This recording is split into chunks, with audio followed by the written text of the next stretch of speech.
Spoiler alert, you're going to go on to catch some enormous carp. He'd wrapped it all up and he went to lift and he went, it's Gav, it's like it's really heavy, I can't lift it. Went back, got my head torch, looked in and like, yeah, that's massive. So there's no other carp it can possibly be. The Thinking Tackle Podcast. Welcome to the Thinking Tackle Podcast. Now, if you haven't already, please subscribe so you don't miss an episode. Today we are joined by Gavin Neal, a man about whom Nigel Sharp once said to me, you don't want him on your lake, and that is in the most positive way as well, Gav. He didn't mean that you were going to break all the rules, mate. He meant that you're going to catch all the big uns.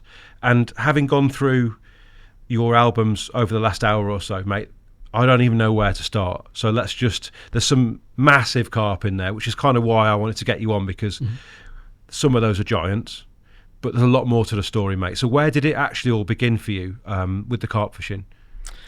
I was born and raised in a little tiny village, and my grandparents had a little farm pond. So to keep me out of trouble, you know, like a lot of parents, they gave me a fishing rod. And I just spent all my summer holidays sort of fishing for crucians and stuff, and living where I lived. There was a few nice ponds in the area, and it was sort of just all went from that one little pond really. And anywhere I could bike to that had a carp in there, I'd get my rods on my bike and I'd go. I think some of the early stuff I want to pick up on, perhaps give a little bit of insight into how serious you were quite early, is the Dutch stuff. I know we're skipping forward a bit straight away, but how big of an influence on your carp fishing was Joe Taylor, a giant of a figure in the tackle industry? Oh, I've got a lot to thank Joe for. He was, the canal in Holland was the Twente Canal. It was very famous in the 80s. And when I went into the tackle shop one day and said, right, Joe, I've had enough of Claydon Lake, I'd like to go and have a go somewhere else. Where can I go? And the first thing he said was, you should go and have a go on the canals. So a lot of time had passed since Joe had been there, and a lot had happened to the canals, but it still contained some really nice carp. So, we didn't have any sat navs or anything back then. We just got a map out and sort of Joe pointed roughly where we've got to go. And me and my mate Rob jumped in his beating up old Cortina and made our way somehow into Holland, and sort of found, there's water everywhere, and it was fantastic days, because you could have thrown a rod anywhere and you'd have probably caught a carp. Most of them had carp in. Mostly commons, right? We did catch a few mirrors, but yeah, mostly commons, and most of them are really small. I think it's probably still the case with certain places in Holland. A lot of small fish. But yeah, to go to, and it was just endless miles and miles of roads with canals next to them. It's like, where do you start? But we'd been given a bit between sort of two locks where we knew there was some better carp. And in the end, we were so exhausted when we got there, we just sort of turned up and drove through this little spinney and onto this nice bit of like freshly cut grass, and that's where we stayed. And it just happened to be a really good spot, but it was really good fishing. I think people will be quite intrigued. You're looking to build your way up through your fishing, and you've gone straight to Holland. Like, that seems a mad thing. Was it just purely the spirit of adventure that Joe had sort of instilled? Yeah, I'm sure if Joe would have said go to France, we would have probably just gone there. But the bit about Holland was it seemed quite accessible. It wasn't that far over the water. And the fact that you didn't even know what was there, what you were fishing for, was the bit that kept you awake at night time, and that's what drove you forward. So that spirit of adventure is, we're slowly but surely losing that in fishing, aren't we? But back then it was like, let's get in the car and drive and see where we go. And we're talking the 90s at this point? Yeah. Mid to late 90s. So what did you find when you reached the canals? Had Joe given you any insight into what you needed to do? Can you remember the sort of tackle and tactics that you took with you?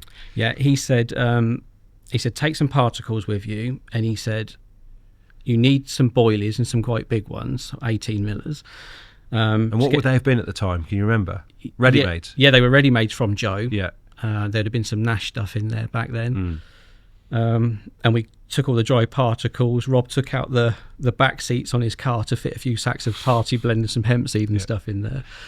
And it was just, he just said, like, you need to apply the bait, because he said you've got to remember the canal was hugely long, and the carp could be 5 miles away to begin with. So he said, don't just turn up, throw a rod out and think you're going to catch one.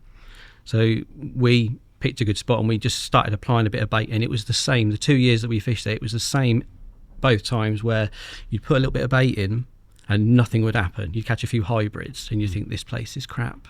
This is not the one, you know. And then I'll give it 3 nights and then we'll think about moving. And on the second night, I think Rob caught a real small one. And then on the third night, we caught a few doubles. And then the trip just got better and better as you built the bait and you were stopping the fish in their tracks. The fishing just got better and better, and it was such a good trip. 2 trips on the bounce, it was really good. So a bit like that kind of the classic baiting pyramid. Did you feel like that was what was happening? You were just drawing bigger and bigger and bigger fish to you? I have no doubt if we'd have stayed another 3 days on both of those trips, because you could tell by the sound of the carp crashing, they were just bigger fish were coming and they were staying over your bait. Yeah. So you would have definitely caught more if we could have stayed a little bit longer, but we dragged it out as far as we could. I mean, I hadn't even anticipated we'd be talking about Holland, certainly not off the bat. But Tobes, if you fire up the Holland folder, I just think the pictures are so atmospheric, mate. Like, a couple of them have got like mist in the background. Yeah, you've got your Alan Danow cap on, which I really hope you've still got. But yeah, maybe any of those really, Tobes. We'll just have a little run through them. But yeah, I mean, that is what I would imagine a typical Dutch common in the 90s. They were long. Yeah, like they look like they'd scrapped, mate. Oh, absolutely. They pulled your string and very rough sort of skin on them. I don't ever remember seeing any with hook marks in their mouth, so they were clearly not hugely pressured by that stage. And they fought like animals. The boats made it really tricky. Trying to fish that canal was only 50 yards wide there, but trying to fish to the far side with boat traffic was impossible, really. So you ended up fishing the nights. And one morning I hooked, it might have even been that one, I hooked one of the commons as a boat was coming, and I was playing it pretty hard to try and get it back to my side of the canal. And as that boat passed, the drag in the water was so much that I struggled to get the landing net in the water to net it. Wow. But it was there's a few mirrors in amongst there, and that one's mega though. I love the shot because you've got the old Titan in the back there. Yeah, sort of gives it an idea of the vintage of this photo. But quality. That carp to me is like everything you would expect from a Dutch carp of that era. Yeah, it was an absolute beauty, and you can see the overhanging little bits of bush on the far side of the canal in the shot where we were sort of fishing. Is that so you fishing the far ledge? Yeah, far ledge, and trying to find anything that hung out over the water to try and hold the fish underneath, because it was a pretty boring piece of canal otherwise. But yeah, that one, I think that was the second trip. That was absolutely fantastic fish. See the old gold hoop earring there as well. Yeah, I was going to say, classical 90s. Is it gone? I can't tell you. It's gone. Yeah, fell out years ago. Is it a bit of the old Nick Hellierism, like where there's nothing, something is everything, so in terms of the location, like any kind of snag or bush? That bush. I think there was 2 bushes there. In the water there. Yeah, I think I was fishing to that one. For the rest of the canal, as far as I could walk and see, there was nothing. So it just happened to be like a good little spot to fish. And we never caught any on the near margin. It was always the far margin. We tried the near margin. It just seemed that they were patrolling up and down that side. And if you got the bait going in, they would turn up in big numbers. And it was good fishing. Were you having like multiple hits? Yeah. When they turned up. Yeah, you'd have a real busy period, and then nothing some nights. It's like, they've gone again, and then some more fish would come through. Never had a repeat. They obviously, you put them back and they disappeared. Such a cool mirror as well. Yeah, they were rare mirrors. We only caught a handful. Very odd looking one, but with a big mouth. That looks like a totally different area, or perhaps the bushes are to the right it's a here. Different angle. It's a big turning bay to the left there. And Joe had said, like, if you can find a turning bay, they've often got reeds around them, and he said they were brilliant. But we couldn't find many that were sort of fishable as such, could get to. And if you're building the spot, Gav, how are you getting your bait across there at that time? A little tiny 10-pound rubber dinghy. Nice. We just row across in the yellow, darkness. Bright yellow, dangerous as you like. You'd go across with your little bucket of stuff and you'd scatter it in a line up and down the margins. And you could catapult some big boilies across. That was easy to top it back up, but it made all the difference. That spot baiting with over on that ledge was the way to get them. And just, I think I mentioned it before, but just for people who don't know, can you give us a little indication as to how influential Joe Taylor was in that period? Well, growing up, I think I met Joe when I was about 5, and he had a tiny little tackle shop out the back of the pet store. But back then, Joe was going off to places like Cassien, Salagoo, Orient, You know, it was in his sort of pinnacle of his carp days. So I was so jealous that I was too young to go, because I used to say to him, Joe, please take me. But like, Gav, you're 5, mate. You're 5 or 6. I can't take you, you know. But yeah, he was just a wealth of knowledge, and he had access to things like on the bait side, you know, because he was friends with Hutchie and Kevin Nash. You know, his little shop was like a little gold mine of stuff. But yeah, he's someone I've got a lot of time for, Joe, even to this day. You know, he was going off and catching carp that I didn't even dream existed back then, and we've got a lot to thank for. He found those big Great Lakes, didn't he? Shanty and Orient. He was one of the first ones there. I mean, literally, people talk about pioneering. Joe was there, the pioneer, wasn't he? Yeah, proper character, Joe. You know, and he gave up carp fishing a long time ago, but he'd kind of been there and done it, so he had nothing to prove. But yeah, we've got a lot to thank him for. Absolutely. I mean, that was it. That's in Bicester. His shop was famous. J&K Tackle, is that right? Yeah. Yep. I think I've been there once, but I imagine if Joe was holding court, you know, it was worth listening to. Yeah, and he's still like the same now. When you're in a room with Joe, you know, there's a lot of focus on him. Yeah, he's just very, very good at all species. You know, he just knows. There can't be many people that have caught the freshwater species that man has caught and pioneered the lakes that we now, you know, hold a challenge. And then obviously in later years did all of this crazy big game sort of fishing, didn't he, around the world? Yeah, he's well known for that. Catfishing. I've been catfishing in Spain with him, and then he went to Suriname and places like that. Yeah, he's got. I've always said to Joe, like, I've tried to get him to write a book before it's too late. Whether he will or not, I don't know, but yeah, he needs to. He needs to. Yeah. You mentioned Claydon. Anglers of a certain vintage will have heard of Claydon Lake it's Buckinghamshire, isn't it? Yeah. Very famous for its catfish. Yeah. But you fished there for carp around the same time as this Dutch stuff. Yeah. Tell us about it. It's an estate lake, right? Yeah. So Claydon House, typical sort of old estate lake in front of it, very long and very narrow. Very famous for its catfish. Had one of the biggest cats in the country in it for a while, I believe. Riddled with 7 to 10 pound commons, which were massive when we first went there. It's like, oh my god, they're huge. You know, you see them with their tails waving out of the water. And it had a lot of carp in there, so it was a good place to go to get a bite, and you had a chance for a really big catfish. So all the local kids within 10 miles used to go there. Was it a club ticket? Leighton Buzzard Angling Club. Right. And old-fashioned closed season. So on the first day of the season, people used to camp in the car park for sometimes a week in advance to be the first one through the gate. I can remember driving past them a week before and they were there. And these are catfish anglers, aren't they? Bit of both, but generally cat boys. Yeah. And when on that opening day of the season, you'd all line up with your gear on your back. The bailiff would stand and say, right, it's sunrise, off you go. And I can remember... there was a big chap. Bearing in mind, I'm very young and I'm loaded down with all my gear. I'm stood on this little bridge waiting to go. He pressed go, and this big fat bloke just pushed me straight into the hawthorn bushes to get past me, just ditched me with all of my gear. And the bloke behind me called him some expletives and fished me back out of these brambles, and I sprinted down the field with all my gear to get there. Did you beat him? I can't remember whether I beat him. He was a big fat lad, so there's a very good chance I probably did. But it just showed you his mentality. He was going to get to the lake before me, and he pushed a little kid into the bushes to get past him. But it was you know, it was good days. Really. What was it like when you hooked one of those giant cats? Oh, it's like being attached to a bus. You know, when you've fished little farm ponds and you've caught very small fish, to catch sort of a double-figure cat, they were quite addictive for a while. We were really into it for a few years. And then, of course, you realise that there are better things to catch the catfish. We've got a picture here, haven't we, Tove? We've got that one there, that big old thing, big old moggy. Yeah. I mean, and these, I think, were these woven fish? Because everything seemed to come from woven, didn't it, at some point? Yeah, it was a bit vague about where some of them had come from, but they did very well in that lake, living off small carp and bream. Right. And what did you fish them with? Luncheon meat or something? Big cube? Yeah, luncheon meat was good. Yeah. Big homemade boilies. My mate Paddy taught me how to make big sort of homemade boilies. Live baiting was against the rules, but I'm sure it went on. It happened. Yeah.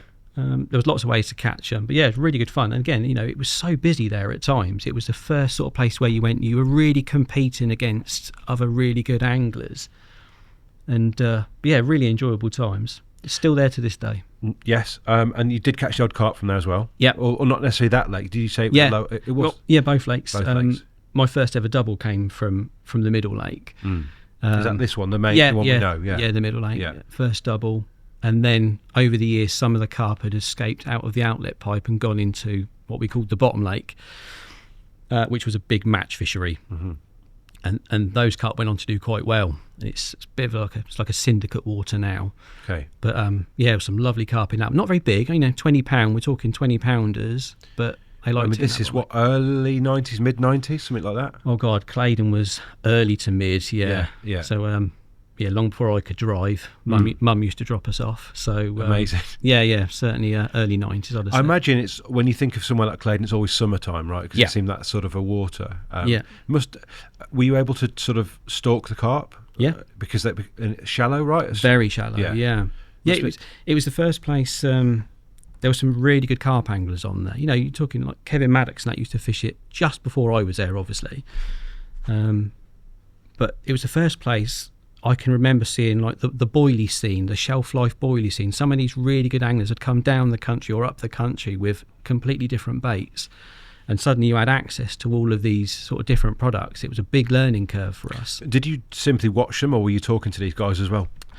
I think we pestered the living daylights out of them, Rich. They were probably glad when we'd got home, But it's like when you're young and keen and you see someone that clearly knows what he's doing. You go and fleece them for information, and sometimes they're really helpful, and they did sort of talk you through it, and other times they just blanked you because they were there to catch big carp or catfish. So it was a very interesting time. We did learn a lot. Did it ever do true big carp, like real Never. big ones? No, too many. Wrong strain, too many. Loads of little ones. Yeah. I think the biggest I ever caught was 15 from the Middle Lake. Yeah. And I do remember seeing a 20-pounder, but that was it. And it was as long as that table nearly. And starved. Yeah. But they were great fish. It was great days. I think I'd like to move us on to a lake that I'm really pleased that we've got to talk about, because it's a place that was talked about in hushed tones when I was first down in this part of the country, or in, Oxfordshire certainly. Hyde Lane, which is now an embryo lake, isn't it? But for a long time, you couldn't hear anything off there. It had giant fish. It was dead man's shoes. That's all I knew. Yeah. But you were lucky enough to fish it. Can you tell us a little bit about how that all came about? So, I live not far from Hyde Lane. Unfortunately, the village that I grew up in was about a mile outside of a catchment area. And that did cause me some huge problems in the beginning, because back then it was a big match venue, but with a night syndicate. And we'd heard a little rumour that it had got one really big carp, and in fact it was the only 40-pounder that I knew of anywhere within 30 miles of where I lived. The trouble was, my little village was outside of this catchment, so it meant I could do day sessions, but I couldn't do the nights on the Little and the Middle Lake, because it was all one lake but separated as such, if that makes sense. So I had to tell a little bit of a porky pie about my address when it came to. Did you know someone in the next village? Was that how it worked? Yeah, my mate Richard had moved. Richard Pryor had moved to Padbury, which is much closer. So I used his address, and that got me through the door.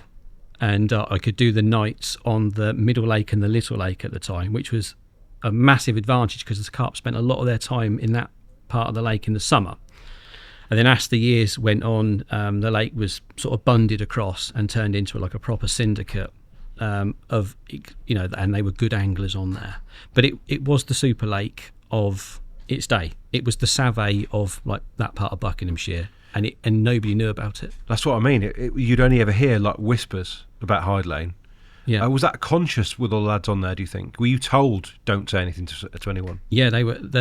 I'm friends with a lot of them now, but they were really, well, you're an outsider, we've never seen you before. They didn't want to tell you anything. There was, I always remember my first encounter with one of the sort of original sort of syndicate members. He's dead now, bless him. He's a guy called Neal, Big Neal. Big gruff voice, looks like a biker. He was a big lump of a lad. And he walked past me with a boilie bum bag on and a throwing stick. I said, "Oh, mate, you all right?" And he goes, "Yeah." And that was all he said, "Yeah," in a gruff voice. I said, "Oh, are you here to bait up?" "No." but he's got a throwing stick in his. I'm like, okay, so we just like, okay, have a nice day, and we just carried on walking. But as you got into the fishing there and you met these guys, the reason they'd kept it quiet was because they were passionate about it. You know, they all lived local. They'd been there since they were kids.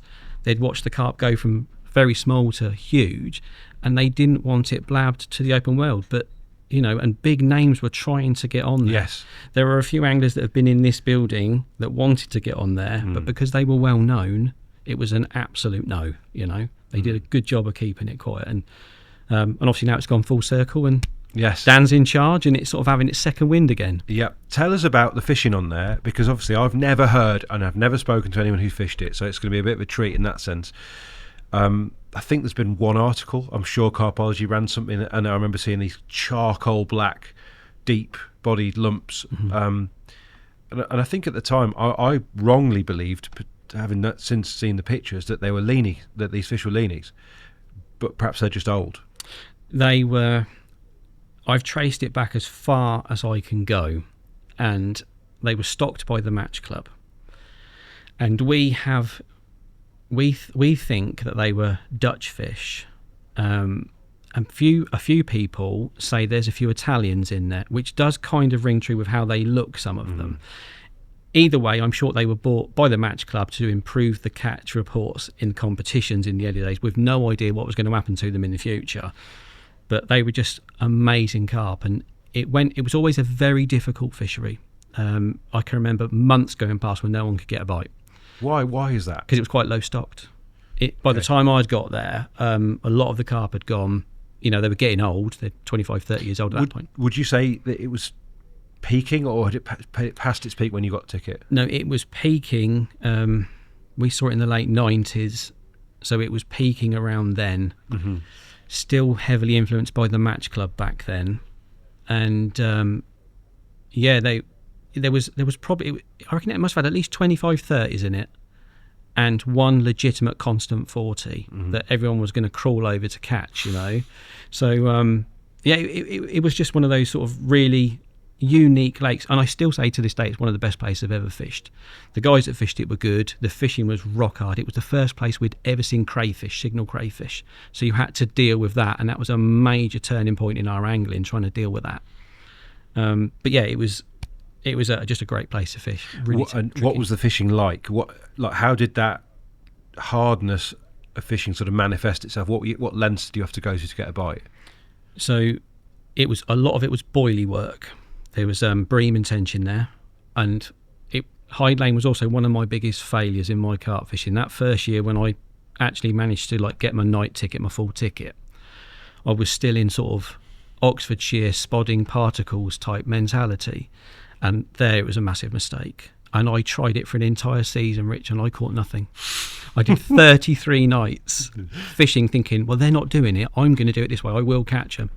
And I just didn't get any at all. Do you reckon they all had like a wry smile when they watched you come again and spot again? Yes. Yeah. They took the piss something chronic, and they still do to this day, actually, some of them.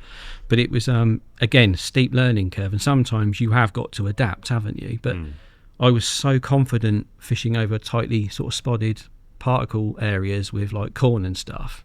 I just thought eventually the carp, and I still to this day don't know why one of the carp didn't pick it up, because it does work.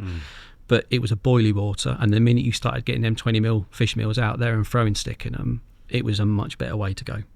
And in terms of where are you with sort of tactics at this point? We're obviously late 90s, we're in the kind of the infancy of like the hinge fishing. So had that filtered into your fishing yet, or was that still... I've never cast one out. Never? No. So we soon worked out that you were trying to avoid other species. So you had to come up with quite a big, cumbersome rig to stop you catching 5-pound bream, for your bait to be long enough, out there long enough for you to actually sort of get, the carp to find it and catch one. So we went down that sort of fishing a lot more bottom baits back then, and quite big ones, and with like a little free bait stringer, and just regularly putting the bait in because of the bream and the crayfish. Within a session, you're introducing bait all the time? Constantly, yeah. I was quite lazy back then, I think, but knowing what I know now, I should have probably put a bit more out, because you were losing a lot of bait to other species. But again, it didn't seem to matter. It was so hard at times. It's like the fish didn't eat anything. They were clearly eating something because they'd grown to 30-pounders. Yeah. But there was huge periods where even the best anglers on there, they'd do like a 2-month blank. And I remember one of the best anglers on there doing like a 50-night blank. And then all of a sudden you'd catch 3 in a night, and it's like, how have I done this? But it was low stocked, and they'd seen some good anglers. And at times they were just eating small crayfish and stuff like that, and it became very difficult to get bites. But there's always a way, isn't there, to catch these carp? So we just sort of pushed through it, and we found it. And it was quite good in winter. It had good winter form. Not many bites, but always a good fish came out. And then in the latter few years, the winter fishing was just awful. The weed grew, and it just changed the dynamics of it. Is it a shallow lake? It's quite shallow, yeah, 7 to 10 feet, a lot of Okay. it. Lovely looking lake. And a gravel pit? I guess it was dug for As such. It was dug for gravel or for whatever. It had steep bars and snags. Oh, and, really? And The full weeds. works. Oh, yeah. Yeah. You went in there as a novice, and you came out pretty handy because you were forced into it. And some of the spots were really hard to find, but if you found certain clay spots, they were very, very effective there. And looking back, obviously from where we are now in fishing with more big carp around than ever before, how special does it feel that you, and how lucky in a sense that you ended up on a place that had a unique stock of carp? It has to be said. Yeah, we didn't realise how lucky we were. I think we just thought it would go on forever. You know, it was once you were in that little syndicate, you just thought that these fish would be here forever. And you don't realise how quick time goes, you know, and how fast it all changes. But yeah, it was a super venue for sure. Talk to us about some of the early successes on there. Then, when you did sort of crack the code, if you like, what had to happen? So after doing the season with no carp and getting ribbed by just about everyone that fished there, I thought, right, the boilie fishing. I'd watched the guys on there. I knew that the real good anglers, how they were approaching it. So I thought, I'm going to do the same. So I got some bait going, and excuse my belly, and we got some boilies going in there, and suddenly it just seemed a lot easier. Picking the odd fish out. Yeah, and I had a couple of sessions where I had some really good hits of fish. Are we talking scattering like you might imagine with the thrown stick? Is it wide areas of bait? Yeah, we were. The throwing stick was king. The tighter you baited, the quicker the other fish ate your bait. So by scattering it around, you definitely bought yourself a bit of time. And then all of a sudden, it just seemed so much easier. And now I don't know whether it's because that year was actually easier fishing, or because I was a bit more confident doing what I was doing, or I'd got it right. But yeah, they started falling like dominoes then, and it was such good fun, good fun. I used to race home from work and wheel spin out the drive to get there, try and beat everyone else there on a Friday afternoon. And the social scene was pretty good there as well, so there was always a beer kicking around. Yeah, and bites generally traditional sort of like summary times, like first thing in the morning, you get in through the night, first light. Yeah, early morning was good. Yeah. Occasionally there was a bit of a window in the afternoons. And then, like I say, a month would go past and nothing would happen. And it was always moody, and you really appreciated the times when it was a bit more forgiving. And the carp was such sort of iconic carp in the area that everyone you caught, I remember catching a 20 and I was so chuffed. After that season before, I caught like a 22 pound, like the pig face one, whatever it was. Let's get him. I think we've got that one, Toes, the pig face, the amusingly titled. Yeah, I caught that one a couple of times in my time there. But if you flash through them, we'll stop you. So come on to those in a bit, I guess. Keep going. I think he might be the last one, Tobes.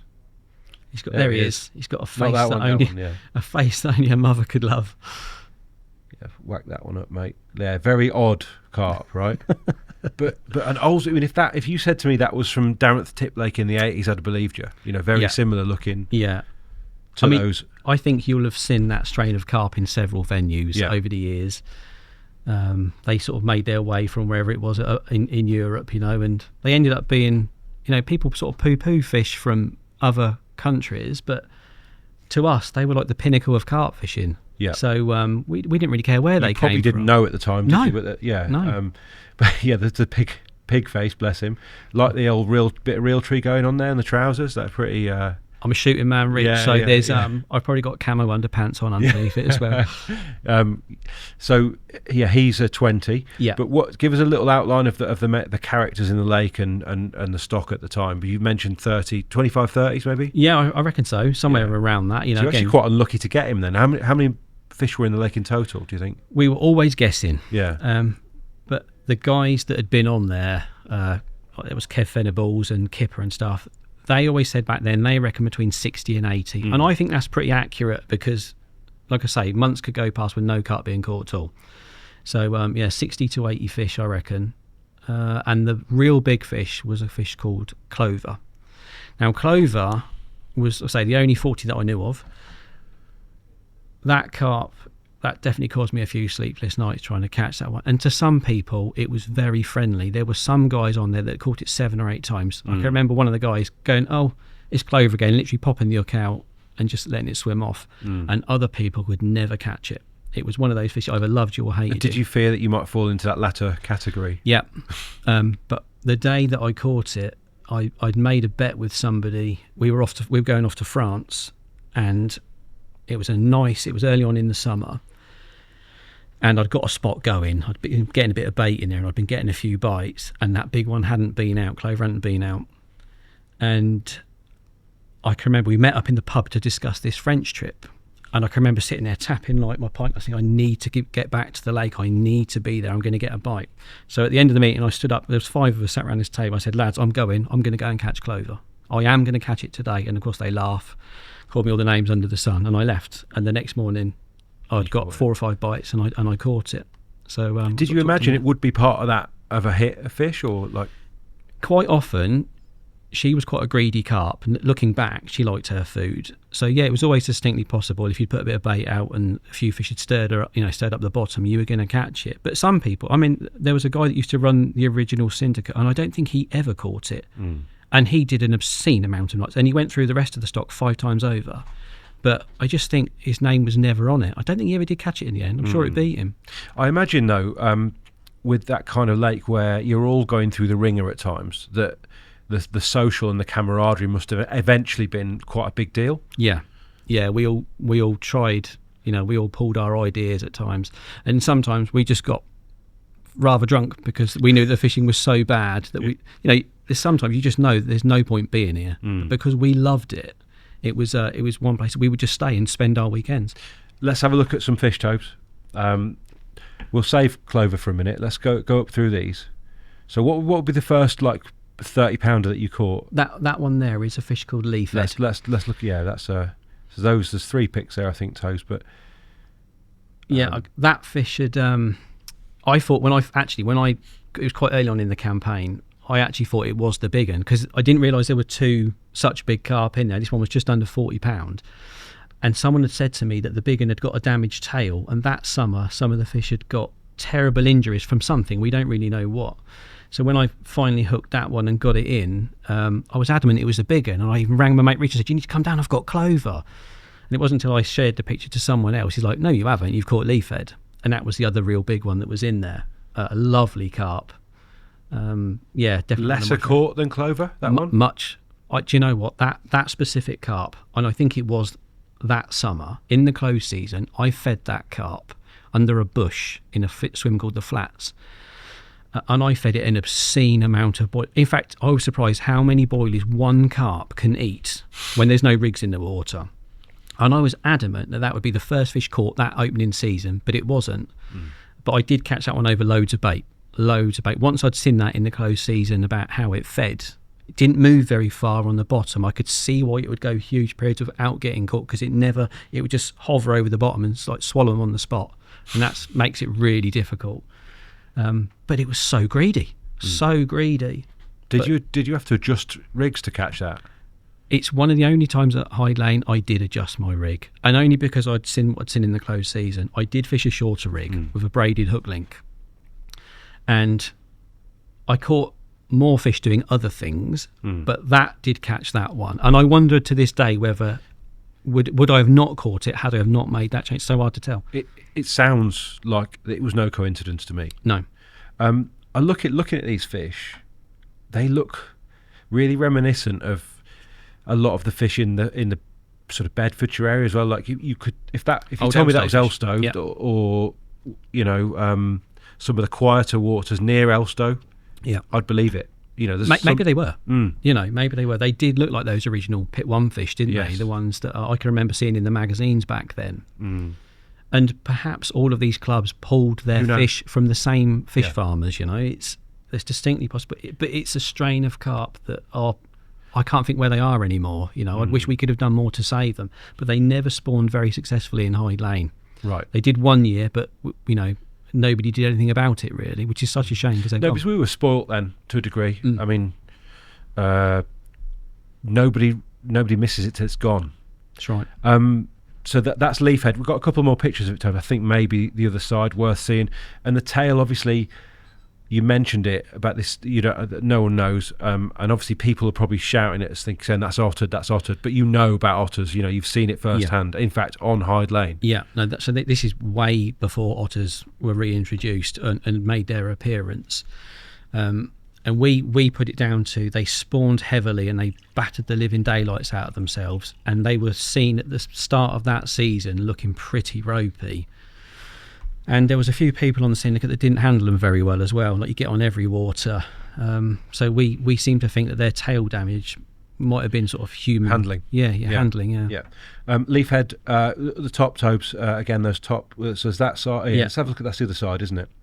What side we haven't seen? That dark picture you said about in carpology, yes, I reckon was that carp with Kipper holding it. It looked incredible. Yeah, absolutely incredible. Did the tail regrow? It did. Yeah, they were still young enough at this point that they were, they did recover. And that year the whole stock looked absolutely battered, but they did recover.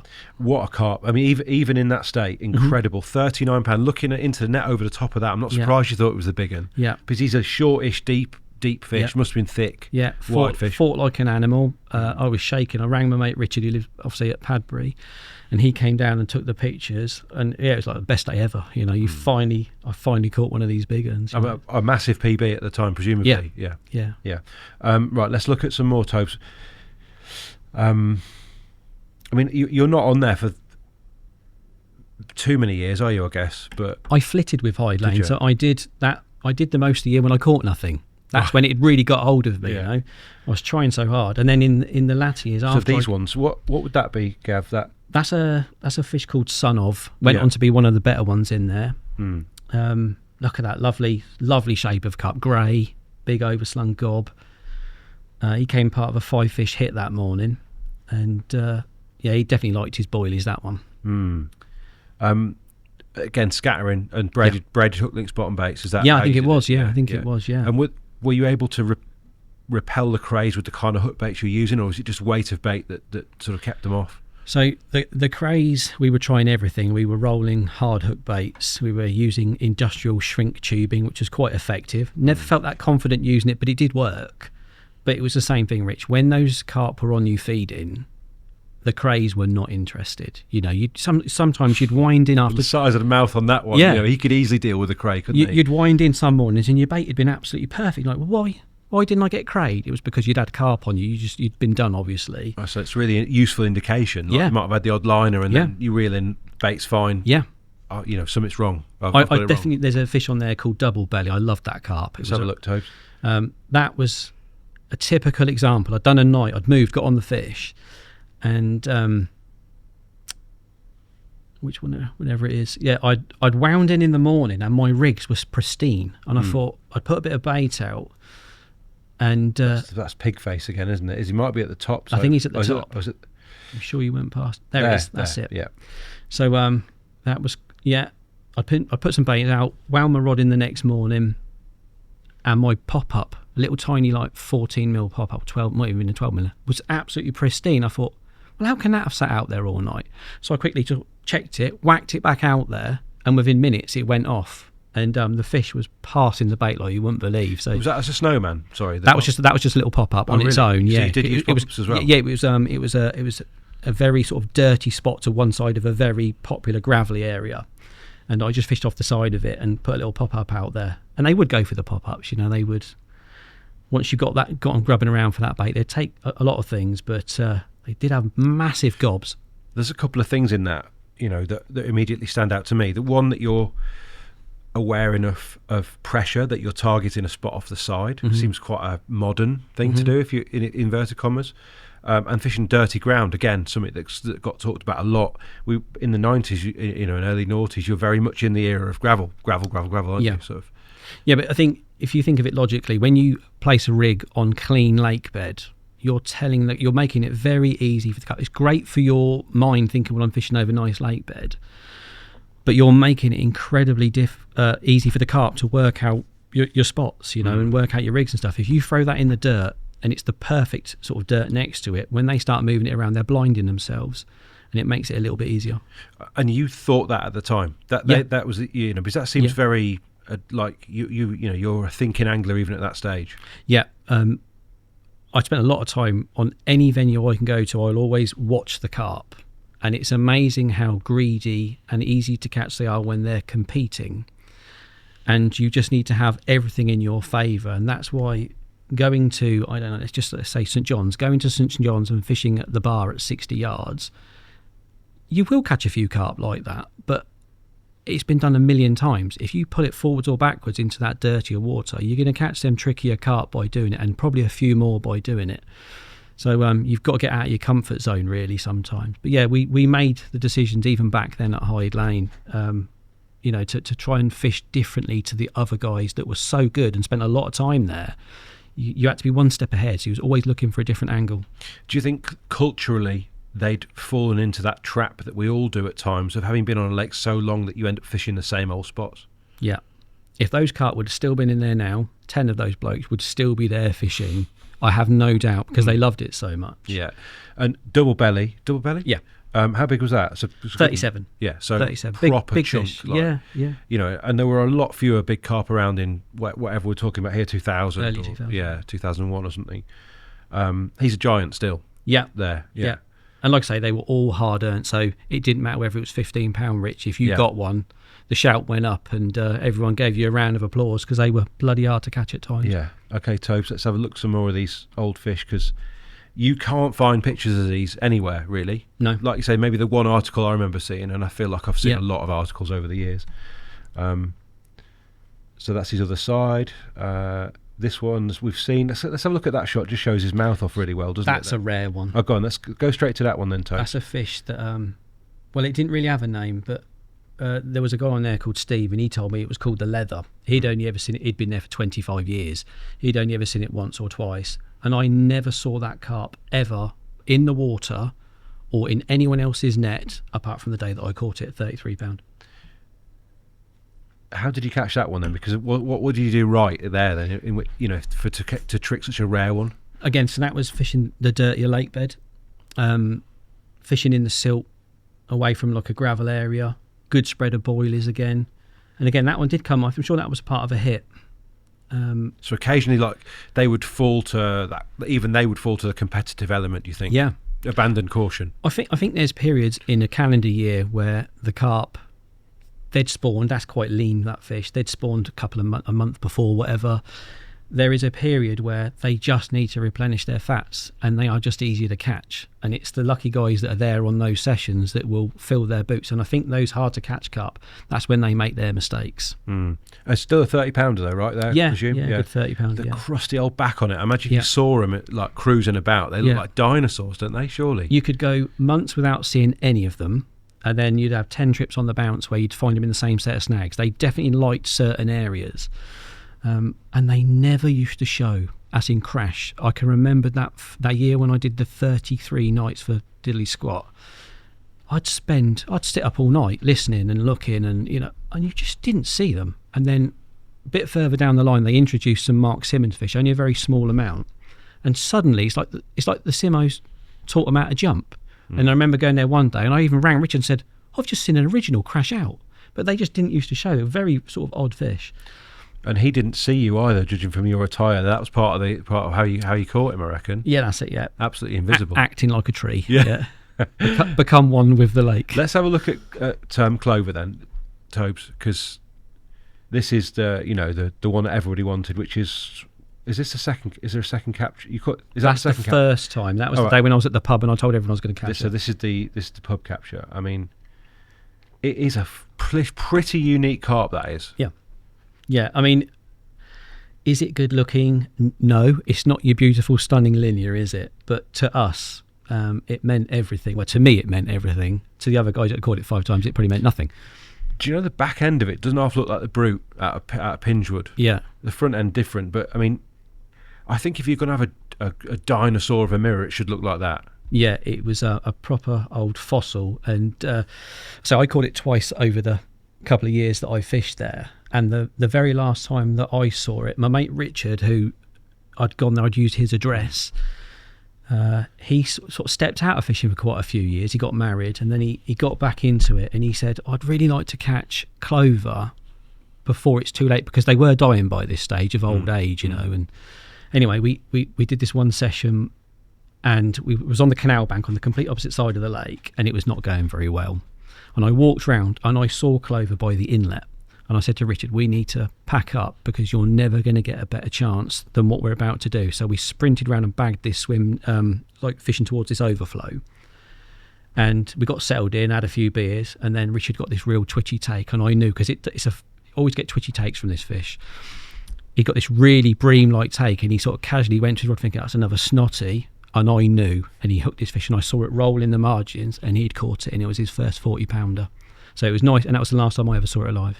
I guess it was a lot of people's first 40, that fish. I think half of Buckingham. Yeah, it's probably still their only 40 for some of them.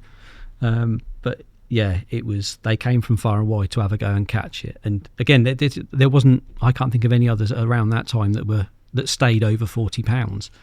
So yeah, everyone tried to come and have a go for it. Yeah, absolute incredible creature. I don't want to miss the chance, Tobes, of just seeing a couple more before we move on to the next thing. But yeah, it'll be worth it, because like I said, you don't see these fish. What about that one? That was let's go the other shot of it, Tobes. That one, to me, is nicer shot. Yeah, that was I call it one of the standard 30s. I don't know, it's called chopped dorsal or something. I called it a few times over the years. That was a low 30.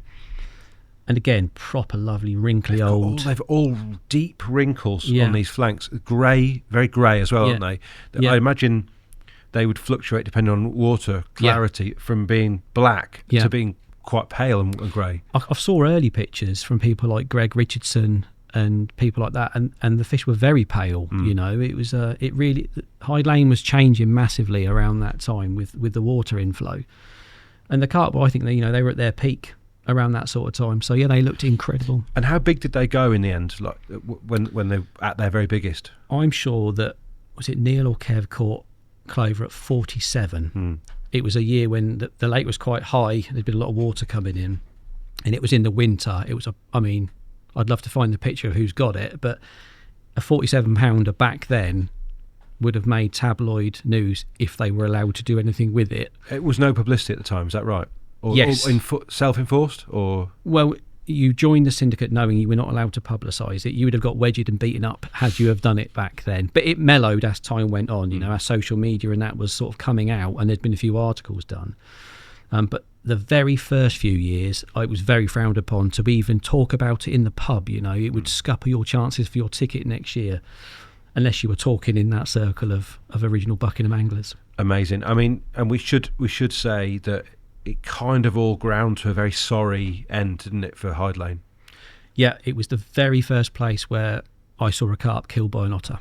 I want to say that was 2008 or 9.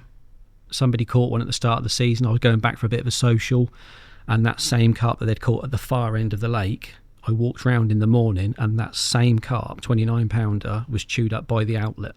Did you know what it was? Straight away. Because by that stage, the rumours up and down the country were that, a few venues are starting to get hit, because there was a release programme in the 90s, I believe, and it took from the late 90s to then, and then all of a sudden within 2 years they were everywhere. And Hyde Lane lost a lot of its fish over the course of 3 winters. And that's when obviously Dan stepped in and took over and saved it. I mean, there was probably an interim, wasn't there, when it was just nothing left or whatever? Very few, yeah. One by one they were getting eaten and dying of old age. Right. Are any left, in the embryo sort of run venue? Are there any of those old fish still about? I haven't seen a picture of one that is definitely an original. There's one in there that they say is original, but I promise you it. But still some lovely carp in there, and it will come. It's a rich lake, and it's being handled very well now. It's just a matter of time now before it comes around again, and it produces big carp, because big carp venues often just keep on producing big carp, don't they? They'll have a rise and a peak, a fall, but they'll always come around. They seem to. Yeah. So obviously you've been there for the end of what is the preeminent Buckinghamshire lake. You've learnt a lot, presumably, about fishing hard lakes at this point. What do you do with the information that you'd gleaned? Like, where were you going to go? And did you find it easy to leave there? I always find it easy to move on. I get bored very, very quickly. You know, when you turn up and the same bloke is in the same swim, I'm always keen to sort of move on, because for me the joy of catching carp is going to a new lake, you know, learning it all, how to do it, you know, and every time you move on from another, you've gained some valuable information that makes you a better angler, but you don't even know you're doing it, do you? It's like a natural instinct, but that's what builds experience when you keep bouncing from venue to venue. But nobody ever wants to leave a lake like Hyde until there's nothing in there to fish for. And you always dream that one day you'll go back and it'll be a different set of fish. And, you know, one day I might go back. But yeah, you leave there with more friends and a much greater knowledge of how to catch carp on very hard venues. If you stay on a venue that's full of 10 and 12 pounders and it's dead easy, you'll never ever progress past that. You have to push yourself out of your comfort zone. And Hyde Lane was like the steepest learning curve. Yeah, but it's a fantastic place to fish. So what was next? Like, how do you follow that in this sort of as the term goes? You know, I can't really remember. I think I was probably dating various ex-girlfriends at the time. I'd certainly stepped away from fishing like a lot of people do for a few years. Yeah. I sort of fished around Northamptonshire and Milton Keynes and and we didn't put some of those fish in. Would that have been around the Linford sort of pit? Linford, yeah, had a little Great dabble on Linford. That was, I think, 2005, 6, something like that. Yeah. Quite enjoyed it over there. Different set of fish, different set of problems, but some really nice carp to go at. Did you catch Clover? Was that? Yeah, the big one in Linford one. Lovely carp. I'll find that and put it in, because that is a wicked carp. That's a lovely carp. And that lived until only a few years ago. Did it? I can remember seeing a picture of it fairly recently, but yeah, lovely carp, that one. You'd have been on at the same time as Jimmy Armstrong, Mark, because we were he and I were working together at DHP, and he was fishing Great Linford a lot around that time, and you had Malcolm's, didn't you, and That's Clover it. with two big ones. Yeah, I never ever saw Malcolm's, never caught that brute of a carp. Was it? Clover was the pretty one, wasn't it? The really, I mean, yeah, I'll find that one. Tobes hasn't got it because we didn't photo it, but yeah, lovely carp. Gav, before we started this,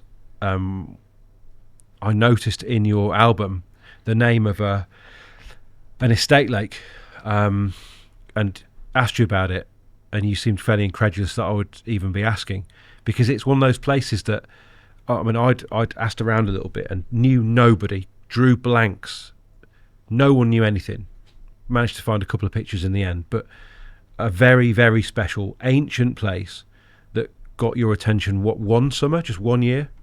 Yeah, so it all came from there was a guy that had joined my syndicate, and his other venue was a very pretty estate lake, and ironically it's very close to where I live, and we'd always known about, in fact, we as children we sort of used to run through the bushes and have a little look at this lake. It was beautiful, very big, I don't know, 25-30 acres, but it was always rumoured to have no carp. It was just a tench fishery, and it was run by a sort of group of old chaps that just fished from a punt for tench, and it had been like that for decades.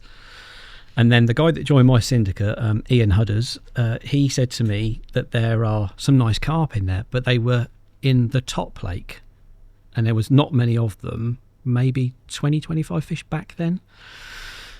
But he was actually having to go on the bigger lake because he'd seen a few carp in there. And of course, when he, you know, my ears pricked up, it was right on my doorstep. I was living very close to it at the time. So we decided we'd go and have a little look, and it turned out to be, I refer to it as my summer of love, but it was such a pretty lake. You know, had it have been taken over by someone who was remotely carp orientated, it would have been one of the best venues in the area. But these carp had sort of been left in there to their own devices, and they were slowly but surely growing in amongst the tench, and nobody fished it. Paint us a picture, because I've seen pictures of this place. It is breathtaking. Yeah.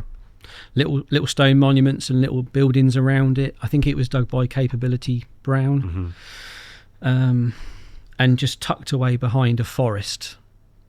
Yeah, true. If you could draw a picture of a beautiful lake, you would draw it of that one. It is absolutely fantastic. Grassy banks, you know, bits where no one has put a foot for a long time. Trees around it, very creepy. Me and my mate George that fished there said it's the only place in in my entire life where I felt a little bit uneasy at times. I remember I had to go back to the van one night, and I crept from where I was fishing on this big open lawn. I crept through the forest, and I flicked my head torch on, and there was eyes staring back at you, and there was things running through that forest, which were probably deer or badgers, but they sounded like buffaloes. And I can remember the hairs on my neck standing up and like sprinting to the van and sprinting back again, because I'm certainly not scared of the dark. I've spent enough years shooting in forest at night. So but that place, there was definitely, and George said the same, he felt very uneasy there at times. But when the sun came out, it was like, it's like the best place in the world to be. Lily clad, shallow, Yeah. typical estate lake. Yeah, if you were a tench angler with a little float by the pads, it was the place to be. I mean, I think we're not giving too much away by saying that it was famously fished by the Taylor brothers, I think, in the day. Not Joe Taylor, but in fact, even earlier than that, Fred J. Taylor and Dick Walker. Tench. Yeah. And Dick Walker had been there. It was a very good tench fishery, and it's sort of like the land that time forgot, and those places are so rare now. In fact, I can't think of any. I've scanned Google Earth and I can't find anywhere close. But again, as good as it was there, it was suffering from all of the problems that every lake is now suffering from. So we were on a ticking clock, and the otters turned up there that year. I think that was 2012. And one by one, they just decimated them, and the stock dwindled it was a very low stock anyway, about 27, 28 fish in that big lake. Mm-hmm. And by the time I'd got to have a go on the top lake, there was only 7 or 8 left in there, up to about 33, 34 pound. And every time I went, I found another one dead. And presumably some of these are fish that you dearly love to have caught, if not all of them. But yeah, I mean, sometimes your timing's spot on and sometimes you're a year or two late. But the timing for the big lake was pretty good, because as the fish in the top lake were disappearing, the fish that had been left alone in the bigger lake were starting to come through, and they'd started to sort of break through the 30 pound barrier, and they were a complete mix of fish, from some ugliest carp you've ever seen to one or two really pretty ones, but there was very few of them. Very obliging, not hard to catch if you could track them down and get the bait in. But I loved it because there was I think I saw one other carp angler, and that was the guy that had sort of put me onto it. There was an old fella, Pete, who had a go occasionally, and the rest of it was tench boys. And to go to a lake even at that stage and have no competition, carp fishing so straightforward when you can just bait up and fish where you want to fish. I mean, it seems a little bit clinical for me to ask how you caught them. Bear in mind, it's a nice story, it's a beautiful lake, but you say it was easy. How did you do it? Like, was it bait? Could you bait, presumably? Yeah, I did. And it was that? Yeah, me and Lou were living in a barn conversion about, as the crow flies, probably 800 or 900 yards from that lake. God, it was perfect. So we would, I can remember going down on the push bike with a spod rod and a bucket of bait, and I can remember Lou clipping up to 20 wraps and aiming at the tree on this island and spodding out some bait while I stood there with a throwing stick. So we just baited this one. It was on the end of a big southwesterly, and the carp would often spend a lot of their time up the lake away from you, but the minute that wind turned, they'd come back, and I just sort of picked and choose when I went, pre-baited it in the week, and they'd be waiting for you. I certainly didn't catch them all. I'd probably, out of the 27, I'd probably caught about 20. Mm-hmm. And there was a few sort of character fish in there, and the big fish has got a bit of a funny, looks like a bit of a barbely mouth, and I caught that one. That was the time when I sort of, enough was enough when I'd caught that one. How did you know what the fish were, like in terms of where they all sat within a hierarchy? Like, how do you know you'd had the big one, for instance? So the 2 or 3 people that had fished it in advance had shown me a picture of the big mirror, a big fully, which was about 27, 28 pound, and this one common that had got a very deformed mouth because of where it lived in its previous life. Very tiny little stumpy mouth. Now, they were always known to be the 2 or the 3 bigger fish in there, and that is how it did transpire in the end. I caught the big mirror and the lovely big fully and some lovely 30 pound commons and some pretty scaly fish that they looked like Oxfordshire fish, some of them. And it kept bugging me why I couldn't catch that common with the stumpy mouth. And it wasn't until I spent a bit of time looking at the photograph and realised his mouth was actually stumpy and very small. And I've been using 20mm baits.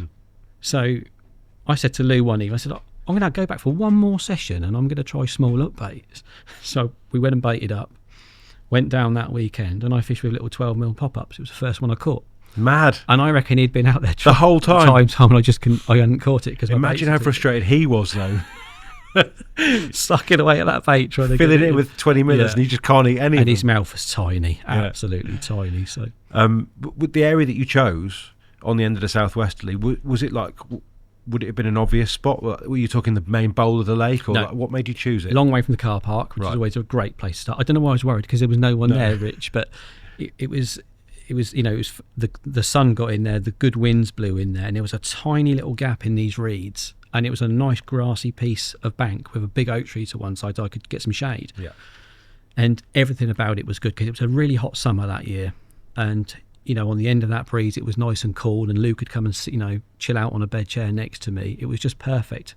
I was absolutely gutted when it was all over, and I had no reason to go back because again, it was the summer of love, no anglers anywhere to be seen. I imagine seeing the sun come up over that place must have been something else. Yeah, wildlife everywhere, photographer's dream if you'd have been into that. And some nice old boys that fish for tench. Yeah. Let's have a look at the fish, Tobes.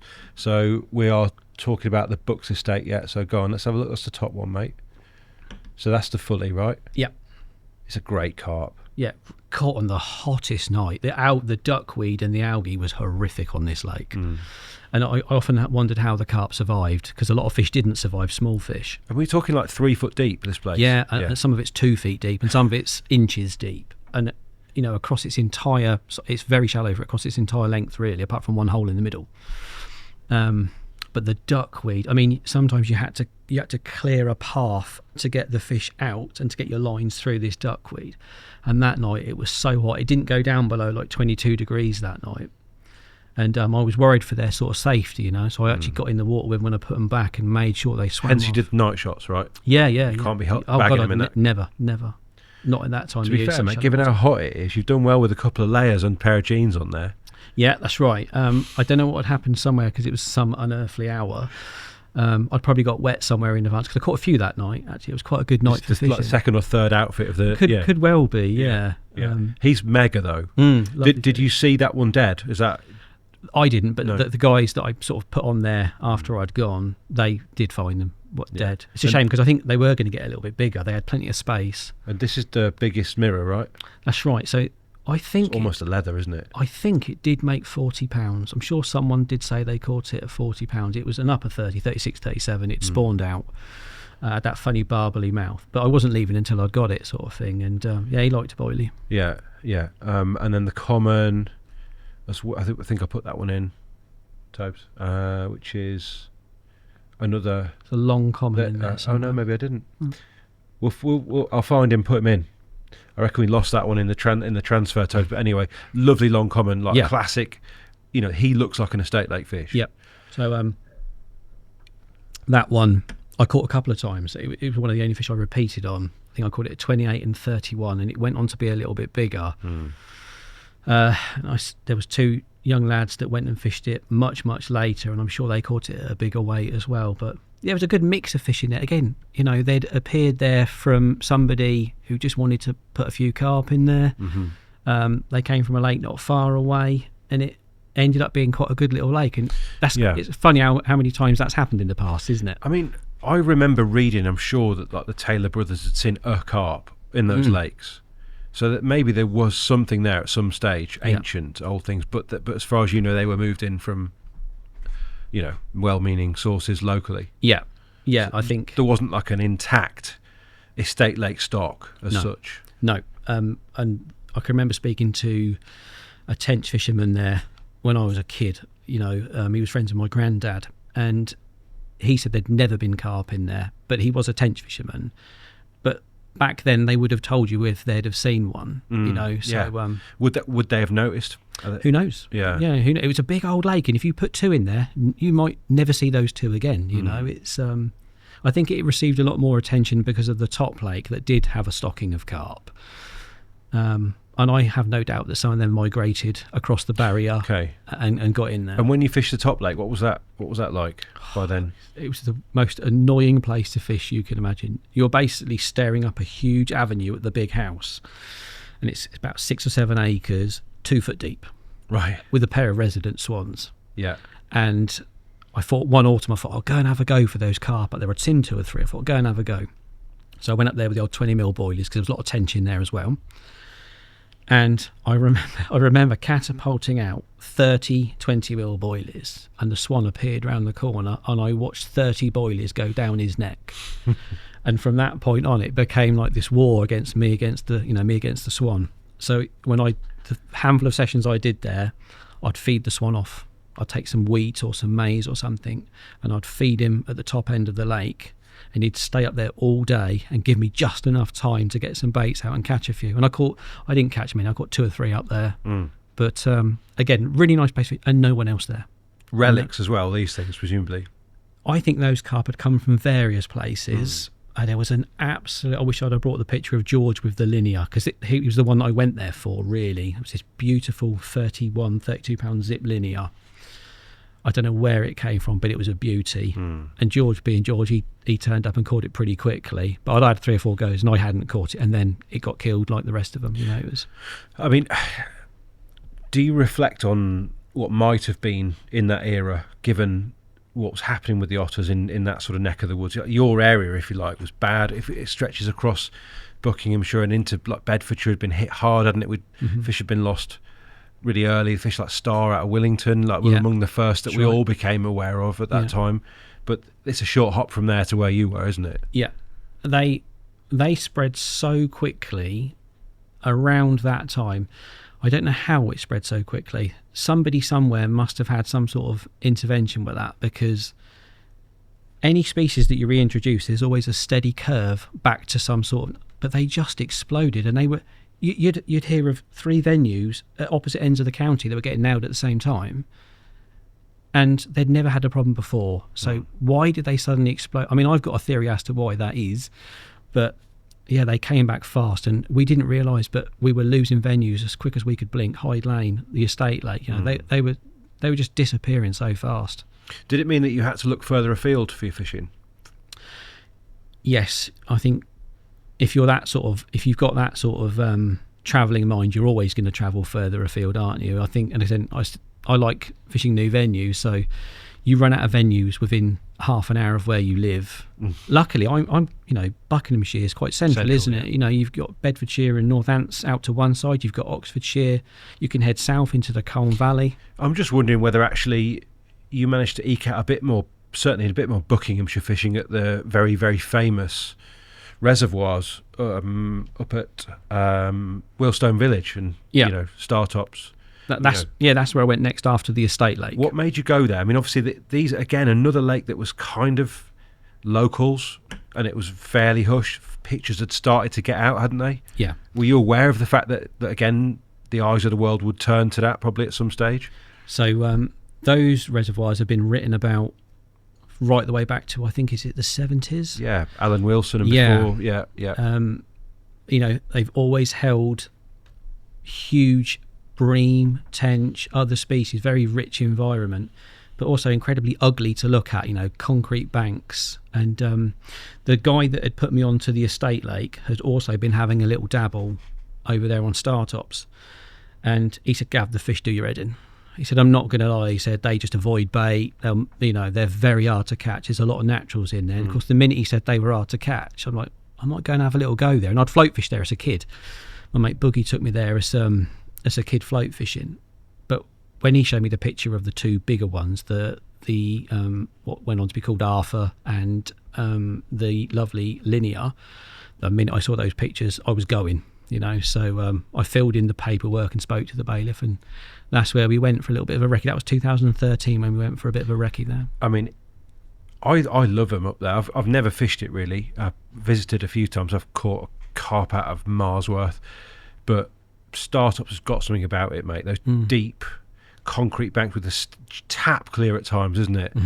And we used to, with Jimmy and I went and looked one day and just watching them ghost up and down that shelf.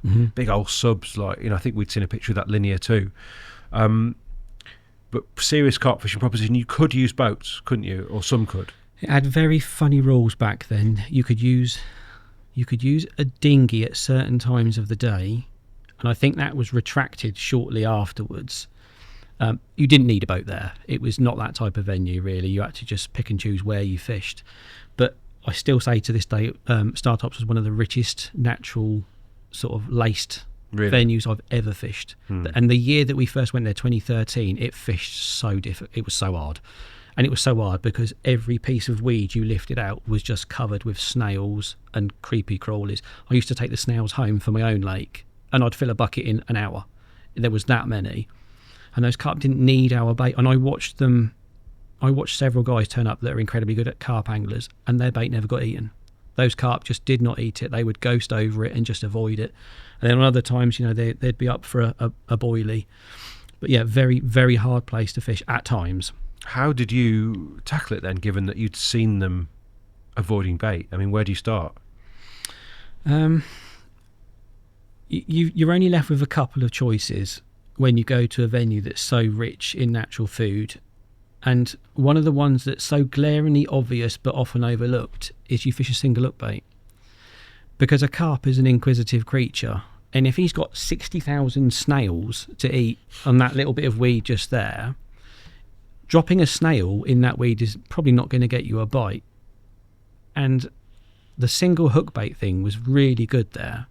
And I often wonder whether, are they just inquisitive? Are they just looking? Is it annoying them? But it was a very good technique for catching some of them. Some of the carp had come from Marsworth, and they were bait eaters. And Arthur is one of those. He didn't get to that size living off snails and Daphnia. I think they got there by eating a lot of boilies, and that one did like its bait, but was very, very hard to catch as well. So yeah, we started off fishing with like single hook baits and stuff, and being very mobile, learning the lake. And I saw certain patterns about how they fed, and zigs were very good there. Caught a few carp on zigs because the bug life that came out of that lake in April was ridiculous. Every bat and every swift and swallow would appear around those banks, and you'd have to walk around the lake with your mouth and your eyes covered because the bug life coming out of it, and the cases of all the insects washed up in the margins was ridiculous. Very rich lake. With that in mind, what was your zig hook bait, given there's that much from to choose from? Piece of foam. Yeah. Black or black and yellow. And again, I sort of started a little bit of a craze with that because very few people were brave enough to chuck them out. And there was one specific day that I'd seen the same carp showing a lot, but in like every time it was in a different place. So he was clearly travelling. And the minute I'd sort of seen that happen, I thought, well, he's obviously up in the water eating those bugs. And you looked in the margin, there was bugs everywhere. So I bunged out a zig and I caught a couple that night. And I told my mate Louis, and he did the same, and he caught. So there was like a little window in the spring where it was a good technique. But you never seem to catch the big uns like that. Right. Those big uns did like their food and were often caught on the bottom. But those smaller fish, there was a few rare ones in there. I mean, there's definitely a carp in there that I don't think's ever been caught. I saw a big scaly, I say big, 30-pound scaly fish. I watched it for 10 minutes. I've never seen a photograph of it, and I never saw it again. It was a lovely looking carp as well.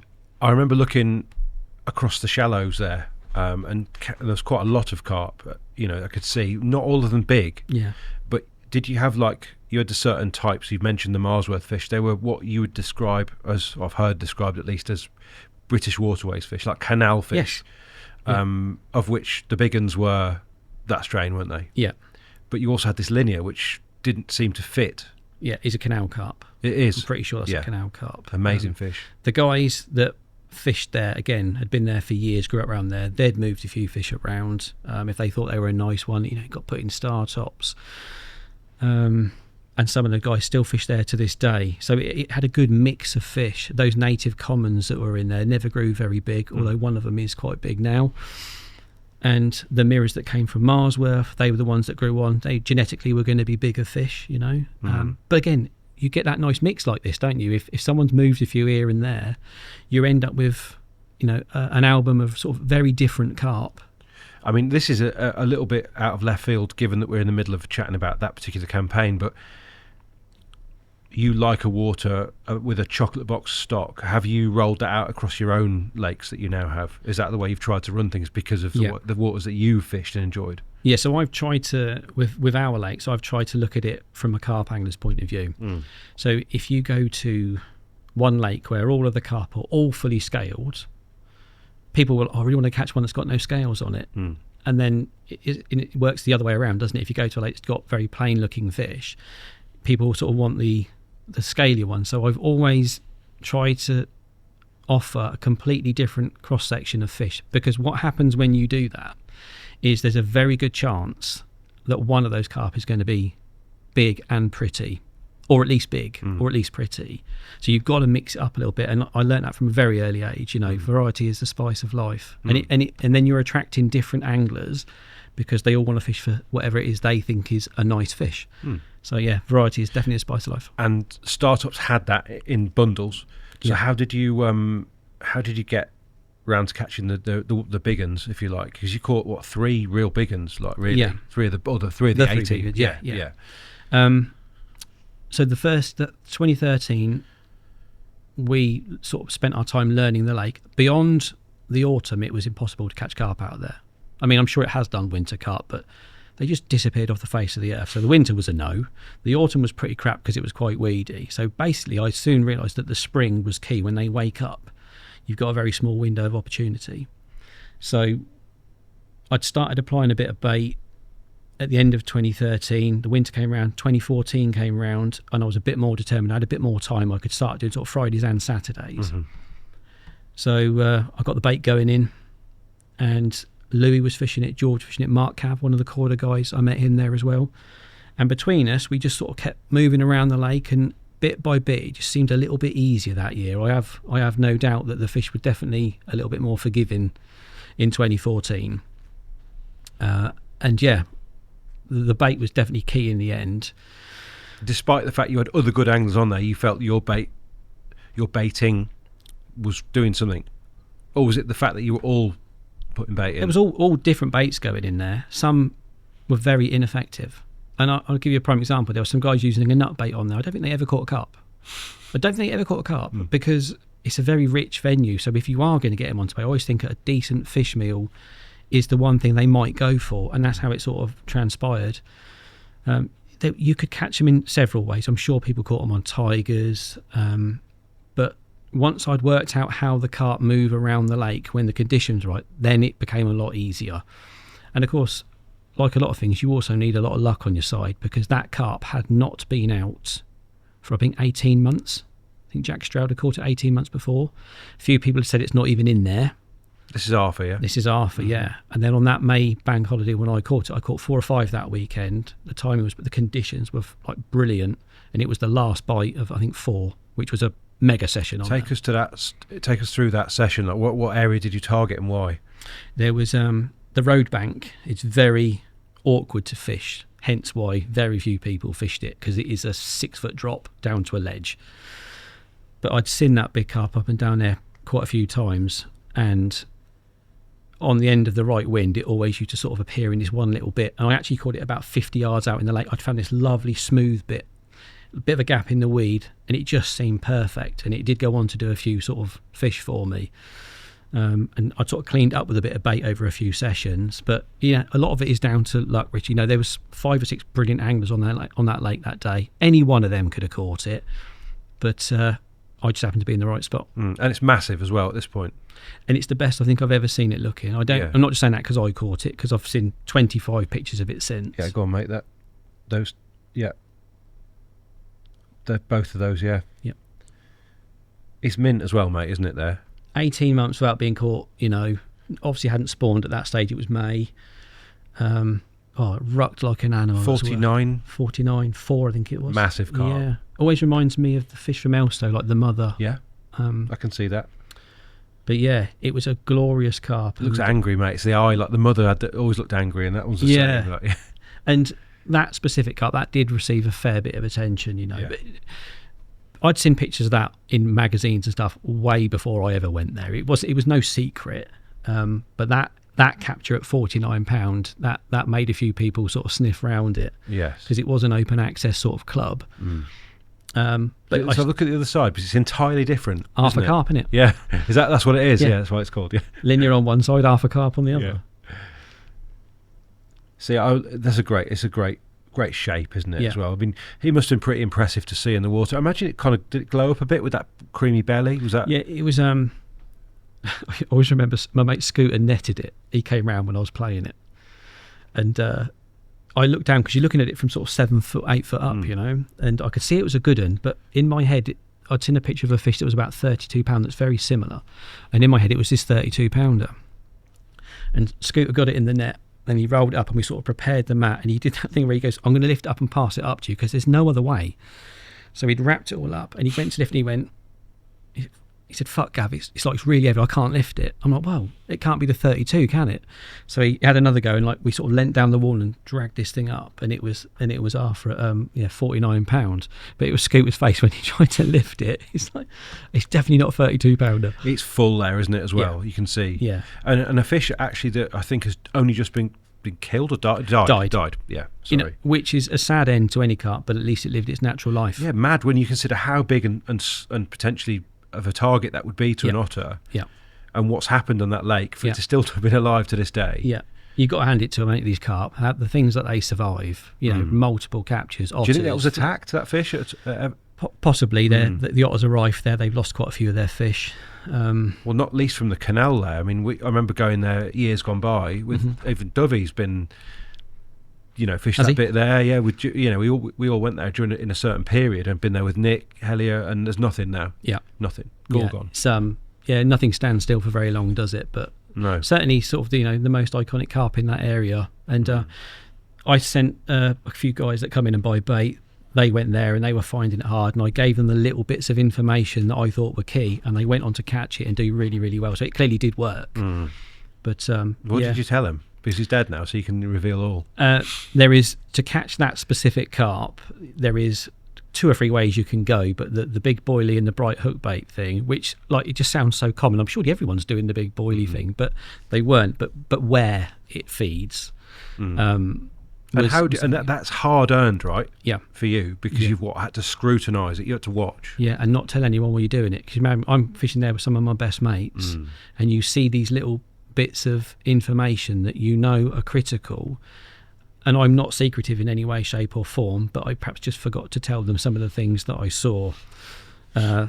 So yeah, it was you had to keep your cards close to your chest. And you had him first of the 3. Is that how it worked? Yes, I think that's right. So 2014. So you stayed on. It gives you gives people a little understanding of how highly you regarded the Simon's fish. Was it size fish? The linear.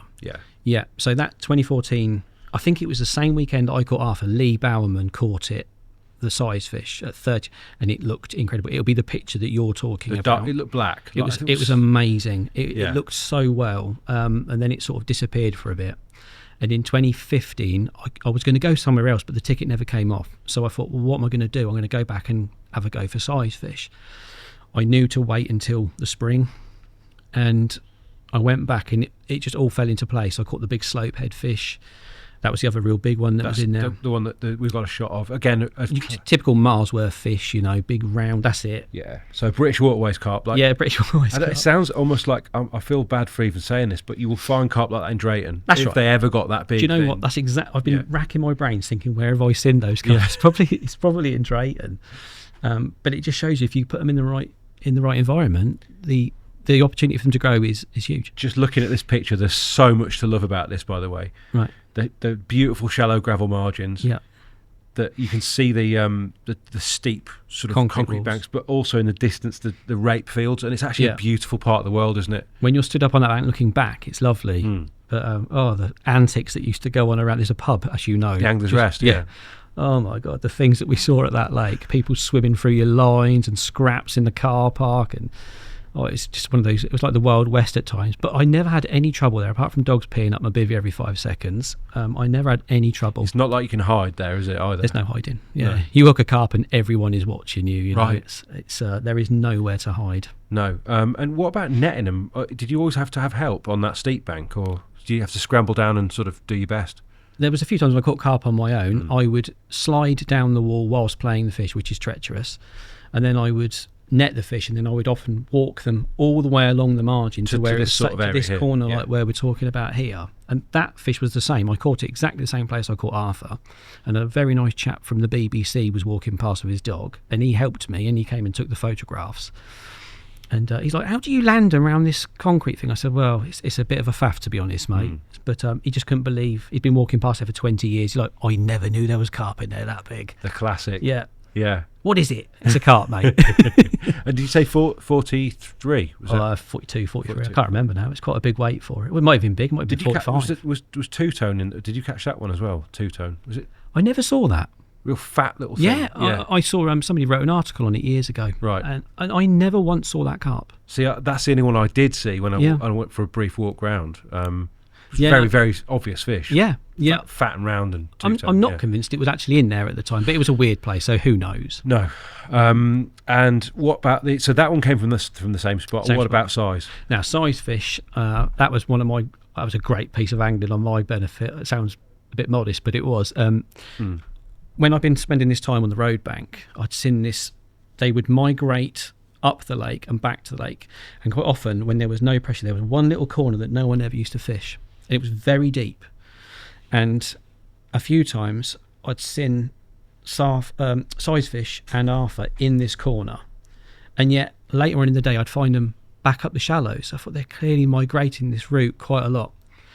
And one day I sat there and I saw size fish show out in the middle of the lake. Now, I'm not a massive caster, and this bit where he'd come from the middle of the lake to this corner to go back again was a long way out by my standards. I think it was, I'm going to say 33 wraps, like Darryl and that lot would underarm it there, but for me it was a massive whack, and I had to have the wind on my back to help me.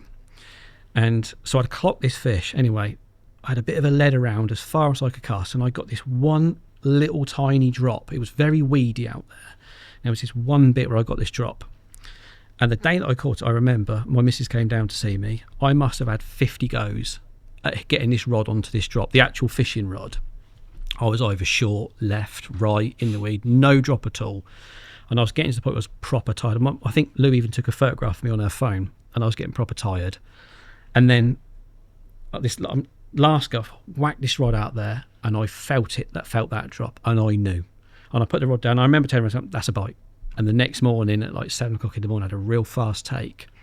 And it took me around, I don't know if you saw it, there was ropes across the middle of the lake that were anchored by buoys and chains. Yep. And size fish just kited right. And I just thought, I'm going to get cut straight off, because I've seen loads of people look up and just get instantly cut off. So I'm playing it. It goes around this chain. I jumped back up the bank, ran all the way around the road bank and pulled from a complete, which you can't do on any other lake, can you? Because there'd be trees in the way. And I pulled it all the way back, and thank God it came back round my side of the chain. And then I ran all the way back to my swim, playing the fish to get my net, and netted it. It's a long way. It's 150, 200 yards. And it was size fish. But even in those pictures, it looked a bit paler. The water had been very murky, and the fish looked a little bit paler. I didn't care in the slightest. No, look at it, mate. Yeah, it was a nice carp. You got a bit of blossom on the go from the cow parsley or whatever it is. Yeah. Just an incredible It doesn't carp, look mate. anywhere near as good as when Lee caught it. I have no problem saying Was that it was on 5 Star Baits like website or something, I remember at the time. Looked like a black submarine. Lee won the good-looking, remember the good-looking carp page? Yes. He won that with that fish. With this fish. And rightly so, because in his pictures it was absolutely incredible. I mean, you could get a real sense of what it was like there with the fields in the back, like big old trees, be well off the back of the dam, if you like, and then actually probably gives you no sense of what it's like, if you know what I mean. It's nothing like that, but it's a very beautiful shot. Behind me, if I was to roll backwards, I would fall down a To the 20 hedge. foot a 20-foot bank. Yeah. But yeah, it's one of those lakes, they're all unique in their own way, but that specific one, that carp, I remember being proper chuffed. I mean, Arthur meant more to me than that one, I have no doubt, not because of its size, because it was quite hard to catch. But to go back and catch that one was like a dream come true. And it's just, was it 38s, that kind of weight? Yeah, up at 37s? 39, I think it might Was it be. really? Yeah, As might big be. as that? Yeah, Wow. it was some. Yeah. I can't remember now. I should know that really, shouldn't I? But again, the weight's never really much of a thing for me. I don't care if it's big or small. It's just about catching those sort of unique fish. But shame that, again, another one that one did die of old age. It didn't get ottered. Yeah, you said that you saw it the day before it died as well. That's right. I went to see someone. I swear it was Mark Cavaciuti. I went to see them, and I walked up the causeway between the two lakes, and I saw that carp. I saw it eating off the weed. I thought, there's size fish down there. And then Cav said a couple of days later they found it dead. So, it just died of old age. I feel like we're doing a tour of lakes that are no longer the force that they were, like in your album. It's true, though. Another lake where, literally the big ones just died. A hell of a long life for a carp in that environment, Arthur. They that is the sad fact of today, isn't it? Those lakes that are not protected, they don't really stand much of a chance. And people say, it's fine, there's no rivers or anything near here. It does not matter. They are going to find it. So, but that's two that died of old age, though, thankfully. Thank God, yes. They are very, very unique. And same with the Hyde Lane fish. Some of them did die of old age, which is it a nice thing? It is a nice thing, I suppose, that it lives a normal life and dies naturally. Yeah. So that was the end of another campaign. And was there a sense at this stage that you wanted to catch bigger carp than Arthur? Was that in your mind at all? Are you motivated? You said you weren't motivated by size, but you're going to go on to, spoiler alert, you're going to go on to catch some enormous carp. Yeah, I think for me it's always about the challenge, and often the challenge comes with a big carp, and I guess we all hold big carp at, it's a bit of a trophy, don't we? No one's going to look on your Instagram and go, that's the best 9-pounder I've ever seen, are they? That's not how it works. But yeah, size becomes irrelevant. I almost feel like I had to go and catch a few big carp, and then once I'd caught a few, I felt a little bit more at ease of where I fish next. It becomes about nice looking fish, nice venue, different set of challenges. But size is not everything, is it? It isn't, but you're going to go to Wellington Country Park next, in a roundabout kind of way. I'm sure we're missing stuff out, but it's just coming out of its period as being the preeminent big carp water in the UK, but perhaps the most dominant we've ever seen. Perhaps Grenville aside these days, but that's quite a big undertaking. You're swapping fairly sort of wild fishing at Startops for a manicured park that you're paying through the nose to fish. What was the thinking? So Welly is one of those venues where we'd all read the magazines, we'd all seen the fish. I knew quite a few people that had been there and had a go, and I think it actually came down to a bit of a chance meeting with Jamie, who was the bailiff on there at the time. He came in to get something where I was working at the time, and he said that there'd been some sort of falling out over the death of those carp when they dyed the water blue and some of the real big fish had died. So for context, there were about 20 50s in that lake at the time, and they lost half of them in one go. I believe so, yeah, something like that. And a certain member had kicked off and it got a bit heated, and they basically said, you can have your money back and best you leave. And Jamie happened to tell me this, and I had put my name down on the ticket, but I was, how should we say this without causing Jamie too much trouble?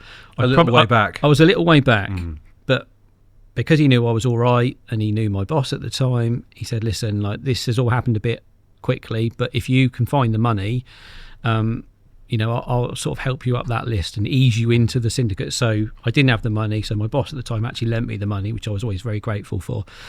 And yeah, we were off to Welly, but I started at some weird time of the year, like September, October. You don't start, that's not a great time to start, and I'd heard all the preconceived ideas. The fish are wrong uns, it's this, it's that. It was nothing like that when I got there, and I really got into it. I loved it. There were a real nice group of guys fishing it, and yeah, the carp were massive. It still had loads of big uns in it. I think there's like 10 or 11 fish over 50 pounds. Of course, I hadn't fished a lake that's got a stock like that. And every time the rod went off, you crap your pants, because it could have been anything on the end, as it turned out. So I kind of got in there with a bit of luck. You do need luck in fishing in all sort of aspects. A bit of luck to get in there the way that I did. But I was so glad when I got in. And I can remember walking around those banks in the darkness, and I absolutely loved it. Very addictive fishing. I always say when the park is shut, it's an amazing place to be. World's worst place when the park is open and it's a bank holiday. But yeah, when that 5 o'clock bell goes and they all leave, just like every other carp lake, but a very nice place to fish, very pretty. And you can get around. It's got nice paths around it. You can push your barrow around, and you hear them fish jumping about in the darkness, and it's like, yeah, it's very addictive. And it's where I met Lewis Reed, and Lewis was at the height of his welly addiction at the time. We still say to this day that he was doing 8 nights a week on like he does go Lewis. But yeah, it was very addictive fishing. Interesting you mentioned Lewis, actually, because I was going to ask, like, Lewis is someone that, you know, Tracy, his wife, clearly very long suffering in terms of the amount of time that he gets to fish. How were they married, Rich? Well, you know better than I do, because you obviously, I don't know, do you do weekends? I mean, how do you fit your fishing in around? Because you've caught loads of big uns. People might well assume that you do 3 or 4 nights a week. Never. I've never done that. I've only ever fished Friday to Sunday for the majority of my, as far back as I can remember. It was always a Friday or a Saturday night. I don't think I've ever caught a big carp on a Monday, because I've never been fishing on a Monday. And then in the last few years, I have been able to get away sometimes on like a Thursday night, which I saw as a massive advantage. Back in the day, Thursday night fishing would have been, you'd be the only one on there. Don't make a shite's bit of difference anymore. It's just as busy on a Thursday as it is on a Friday. So, but yeah, I've done all my fishing on a weekend. And actually, maybe what I hear out there in the wide world is that because of the amount of lads who now can be more flexible with their fishing, that weekends can be quieter. So maybe it's all come full circle for you. Yeah, I've been on a lake up in Cambridge the last 2 years. I've done a little bit on there, and that has been the case. Yeah, it's, you know, you dream of going on a Wednesday, but only to find that it's mobbed out on a Wednesday, and you should have actually just gone on the Friday. How have you managed to fish weekends, though? I mean, was that a discussion that you had with the missus, like at the start? Were you like, look, I fish weekends, and you know, I'll give you everything else in the meantime, but that's my bit, or how does it work? When I met Lou, I'm really lucky. Lou is she's definitely a keeper, but because I met her as an angler who fished weekends, we kind of made it work like that. We sort of slotted in, and it just always happened. And in the beginning, before we had kids, you know, she'd come with me, and she's very independent, so I was very lucky. And it's not the case if you start a new relationship. Some people can't handle the fact that, you know, you're away at the weekends, because let's be honest, carp fishing is very greedy on your time.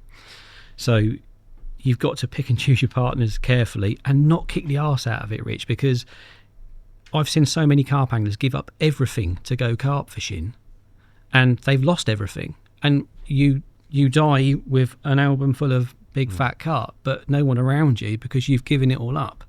And we've all seen people that have been so addicted to carp fishing that don't even fish anymore, because they've gone at it hammer and tong, and now they've burnt out, you know. So you've got to, and I think I'm a better angler by fishing weekends, because I'm hungry for it when the weekend comes. And you know, if I went all the time, I'm certainly not very keen. When if I suddenly had all the time in the world, I'd soon lose my momentum and my sort of keenness to go. And I suppose that segues nicely into Welly, because you have had a period on there that's seen some of the best anglers in the country, like likes of Darryl Peck, like Lewis is on there, like you say. These guys are doing it at the very top of their game. Yeah. How did you imagine that you would succeed with slightly less time? I've never worried about what everyone else is doing. Of course, they're getting in your way. You know, I think Darryl joined the year that I left, but Lewis was on there, and 10 other brilliant anglers, Greg Richardson. It's hard to compete against these guys, but I don't ever feel threatened by them, because you just work out the days when they turn up, and you can only go when you can go. So you tend to just move your sort of fishing around what you're faced with. So I soon worked out at Welly that there was lots of corners that nobody ever went in. And of course, there were days when you just turned up and I just turned back around and went home, because you weren't getting on there, and it would have been a waste of your time. But there was always someone leaving. You know, 15 anglers on there at a time, one of them's got to go home, and then sometimes 5 or 6 of them have got to go home, and it opens up some more doorways for you. So you can only compete with the time that you've got. So don't let that worry you. You just dig deep and do what you can do in your 2 nights. Do you think that because of the well-publicised fact that Welly is a very expensive place to fish, that lads wanted to get their slice of it, and that therefore they were a bit more committed? Yeah, 100%. You know, when you're paying that sort of money, the guys that paid the money, they were going to fish it, and some of them, the time limit was invented to stop people from literally staying there 5 days a week, and I think Lewis was probably one of them. But yeah, but other guys just did one night a week. You know, it wasn't all in full depth. There was quite a few guys that just turned up and did the occasional Saturday, and if that's all they can do, that's all they can do. I suppose the great thing about Welly is that it offers such a diverse range of fishing. You know, there's a little lake in action when you were there. So you had the little lake, you've got Bramble, both really intimate, close range fishing, or you can fish the wides, or hole in the bush at quite long range. Or lorry. Something for everyone there at Welly, isn't there? How did you narrow down what you were going to do, and what was it that ended up being successful for you? So Greg Richardson had told me he still had his ticket when I was there, and he had smashed Welly, and he'd smashed it with hook baits and about 1 kilo of boilies. And he said to me, if you go there, you've got two options. He said, you can sit and bait and wait. He said, but there are people that have got more time than you, and they've got more bait than you. And he said, they won't catch as many. So he said, you've got to go the other way. You've got to be mobile, less bait, and it was the way to go. This is 5 years after people used to put 30 kilos of boilies in, but there were still some big baits, baiters fishing there. But it was never going to work for me. I would never do that anywhere. Even now I've got a bait company, you'll never see me camping and swim over loads and loads of bait. It's just not how I fish. So we went in with the mobile technique, and it was a killer. There was no weed in there because the dye had obviously removed the weed, and the fish would hide under the woodwork. They'd travel from one end of the lake to the other. They were highly mobile, and all you had to do was get in front of them, and then it was fairly straightforward. Throwing stick stuff, or catapult if I could. Really? Throwing stick where I had to, beyond catapult range. And just if I ever did have 3 nights, which I did do a few 3-nighters at Welly, I would just keep moving and moving and moving. Somebody very famous on there once said to me that I am too mobile. I won't say who he was. He was actually a really nice bloke. I got on well with him. But he said, you're too mobile.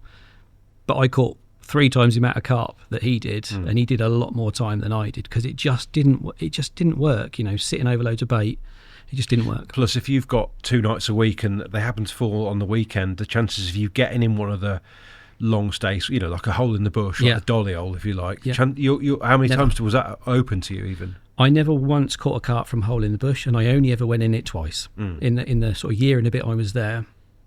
Because again, I'm not a great caster, Rich, so that long chuck out to the island was always a bit of a faff. But there were just better swims on there that year. Those swims were not that great that year. I caught most of the other bigger ones in all the nooks and crannies in the corners. So, it changes every single year. I know that I think Darryl went on there that year, and when he finally sort of worked out, he did very well from there. He can fish at range, he's accurate, he does it properly, and he was going to clean up out there because the other half of the syndicate, couldn't make it. So, but there's always another way of catching them. So what was your routine when you pushed through the gates there, in terms of getting on fish and where you would look and how you would approach it? Get there in the evening, assess how many cars are in the car park, and then just push round on the barrow. Mobile phones are great. You've always got up-to-date information about who's where and who's going and who's doing what. But I tried not to let that worry me too much. I just turned up and I just sort of looked. And there were certain times when I can remember I knew exactly where I needed to be, but of course you couldn't get in there. There was people rotating it and getting in there, and it was awkward. But for the rest of the time, if you just was a little bit patient and you kept your eyes open, they were quite straightforward to find. So just stayed mobile and had everything sort of loaded, ready to go. It's very rare you ever see me with everything sort of sitting there camping. I'd always just sort of be quite flighty. Then sometimes you'd know you're in the right place. You could hear them at night time, and you knew they were coming in here, so you'd have to sit and wait. But yeah, it was an interesting place to fish, and it's fair to say, Welly's not hard. There were times when it was very tricky because of the pressure, but it's not a hard venue to fish. It's just there's 20 other anglers that are as keen as you are with more time to get in front of you, so you just got to grin and bear it. On that evening you turn up, are you listening for carp deep into the night, or basically would you settle for not having seen them or heard them? Sometimes, yeah. Sometimes you had to settle. You knew you was in the wrong place, but I'm not going to drive the hour and a half home. So you would sit there and rot for a night and waste one of your nights. I find that so hard to deal with. You know you're in the wrong place. It's going to take a miracle to catch one. Occasionally you do, but yeah, I hate wasting time. My time's so precious that I didn't like wasting my time. So I would keep walking it at night time. And again, I got that from Greg. Greg's, he's like a hyperactive kid. He would, if he wasn't on fish, he's packing down and moving. But it is the way to fish those venues if you can. So that's your routine. If you wake up in the morning, having caught nothing, what are you doing? Where are you looking first, though? I would always just wind in, leave everything there in case they do turn up on you, and then just go and go and look at the far end, look at all the bays. And like every lake, you start building a picture of what's happening and where they're going under pressure. And there was a few spots at Welly that didn't see a lot of angling pressure. And as the season went on, I saw them there a lot. And it would still be exactly the same to this day. Those main swims get taken immediately. And those other swims in all the corners, they're ripe for a bit of a battering when the time's right. But they won't stay there very long because it's generally like a corner or an edge. So stuff like the Little Lake, for instance, can't have been that popular because it's quite claustrophobic, isn't it? It was really popular that year I was there. Was it? Yeah, because it was always... It's one of the strongholds where they can go back and actually get away from anglers. And when the pressure's on, you'd see the same ghostie right the way down in the cold swim in the day, and then that evening there he is in the pads. He's done the entire length of the lake to get there, and you think, well, he's got to come back out in the morning, so you drop yourself in there. And there were some big hits out of that little lake in the time I was there. I caught Scruffy Bob the second time. My last fish out of there was in that little lake because I know that they were going backwards and forwards quite a lot. So, and it's a very intimate little piece of the lake there, isn't it? You've probably seen it, Rich, with the pads and the little snag trees around it. And it was amazing, them colossal carp could hide underneath them pads. Well, I mean, just for instance, Scruffy Bob, a fish that went on to be a 60. It did do. Yeah. Didn't Dave Finn have it 60 pound? Maybe. Sure he did. Yeah. I mean, obviously you caught that out of the Little Lake at 57 the second time you said. I mean, this lake is what, an acre? Couple of acres at best. Yeah. Pads, snags, little tiny channel into it. Yes. It must have been pretty mad to see those hippos turn up in the Little Lake. Or hear them. Yeah. So, you could walk around amongst all the park dwellers and see these carp occasionally. I remember being in there one night. I don't actually think I caught that night, but they were some they were some pigs rolling around in there. And then the next morning they were gone. That was them crashing because they've just had a bit of a stretch. They've been in there all day and they're going out down the lake, and off they went. So exciting as it perhaps felt at the time, had you known, you would probably have moved. Yeah, and it takes a few sessions to work this out, doesn't it? Sometimes it's better catching them as they come back in, and other times it was some weeks they stayed in there. They just stayed in there for days and days, and 3 or 4 people would go in there and have a few. And then, of course, they'd just avoid it like the plague because they knew they were getting battered in there. Yeah, I mean, it's only a tiny little gap as well with a bridge over it that they can use to get in, aren't they? Yeah. Get out. How did you catch Scruffy Bob the first time then? So that was caught from, I think it's called Daisy's Point. It's not far from where that entrance of Bramble. That's it. Yeah. It's like a little pinnacle that sticks out. And I'd done a night somewhere else. I think I'd caught a small one, and I saw a real big fish underneath the snags in that Bramble Bay. And again, I kind of edged my bets that they're going to leave at night time and they've got to go past that point. And it was obviously a very good move because I didn't even know it was Scruffy Bob. I knew very little about the fish at that point. It was quite early on. And it wasn't until Lewis came round. Lewis always wanted to catch Scruffy. It was one of the ones I don't think he did catch. And he's like, "You sneaky bastard, you've had Scruffy." But it was quite down in weight. It was 52 the first time. Only 52. Well, in comparison to what it was, I know. it would have been, it was like, and Lewis was like, "It's really down in weight." I think it was his first capture of the year. Well, I don't give a shit how big it is. Do you know what I mean? I said, it's a mega carp. I was so pleased with it. It fought like an animal. And yeah, I caught a couple more fish that session. And I saw even when I put that carp back, I saw it back underneath the snags. They would often go there and sulk. So yeah, it was quite a good place to look in and see what's going on in that part of the lake. Big grey hippo. I mean, it's a great carp. So I think have we got both captures here, Tobes, of Scruffy Bob, a fish that sort of in many ways took over the mantle as the biggest in the lake from the turtle and fish that had been there before. That's the first time. Yeah. Right, let's have a look. So was the turtle gone? Oh, long gone. Yeah. Yeah. Yeah, I mean, it's mega. Look at it, mate. I mean, if that fish was on its own in a lake, you would queue around the block to fish for it, wouldn't you? Similarities to the Hyde Lane fish, yes. in like the scale patterns, the mouth, definitely similar. Very similar, and these are reckoned to have been Belgian potentially, aren't they? So They refer to them as Belgian blues, yeah, don't they? I mean, whether all of this stuff gets enshrined into our history without any evidence, I don't know. But this, I've heard this too. So, but a mega carp, mate, and obviously, I mean, to be fair, you've caught Arthur, and then you've gone and caught a 52. Yeah. So that you're creeping, you know. And had someone said to you then that you'd go on to catch like a couple of fish even bigger than that, you'd probably have been a bit like, well, I don't know where, you know. But well, that was the general consensus at Welly, is where do you go next? Yeah. You know, because you've gone to like the big fish water, but obviously times are changing and the carp are getting so much bigger. Absolutely. There'll be another big one coming. Look what's happening down in Kent and places like that. You know, there's big carp coming everywhere. But Welly was the pinnacle of big so carp dominant fishing. for so long, wasn't it? Yeah. Probably a decade. It was absolutely unchallenged at the very top, wasn't it, in terms of pure numbers? You could probably remember Ian Paul and Steve Renyard and that fishing there. I used to read everything that they did back in, you know, when magazines were a thing. Yeah. I used to read all about it. So to finally go there and actually see the place, it was really good. It's always nice to go to somewhere where you've sort of dreamt about fishing. And Welly, like I say, Welly was never at the forefront of my mind until very late on, but secretly I'd seen those big uns, and you know, when the chance comes, you can't turn it down. I think because it's like, you know, to coin a cliche, it's a generational lake. Like they don't come around again. No. And actually the fish are so cool, like the right ones. I don't know if it would have been in there when you were there, because it was still there when Darryl was fishing it, but a fish called drop scale I thought was such a cool carp, mate, like a boxy, but yeah, a couple of them in your album is a really nice thing to have had. And to this day, they're still in there, Rich, aren't they? Some real big carp in there. It's not like it's finished. It's going through a new era, but it's got some amazing carp and I still in it. think that is a good example of a lake where the younger fish have come through and dethroned the older ones, and it seems to be a bit of a cycle there, doesn't it? They do spawn in that lake, seemingly, and survive.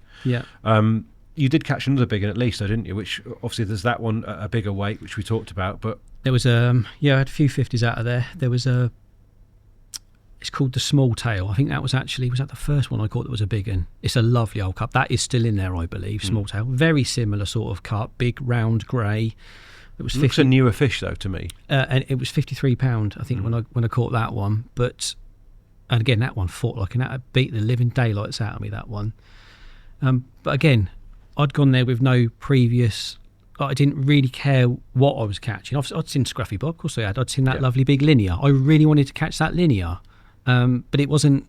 I didn't catch it. It didn't get caught a busting lot that year. I think Dean has just caught it this week. I've seen a picture of it this week at Scraper Forties, and I'd love to go back on a guestie and have another go because it's still in there. But there was a good mix of fish in there as well. Some scaly ones, some not so scaly ones, some big fat round ones.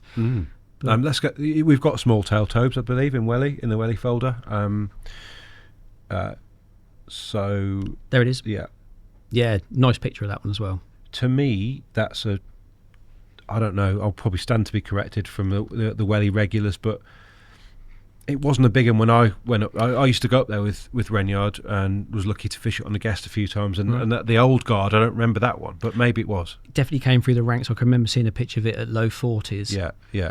And then suddenly it just blossomed. And again, that specific, it looks like there's not many leaves in the background, so I'm guessing that's quite early on in the spring. They were at quite good weights that year, you know. Is this a bramble capture? That is from the swim that is to the left of Laurie's. I always called it Laurie's Mate. It's got loads of names. So again, entrance of Bramble Bay. Yes. Yeah. Short range? Yeah.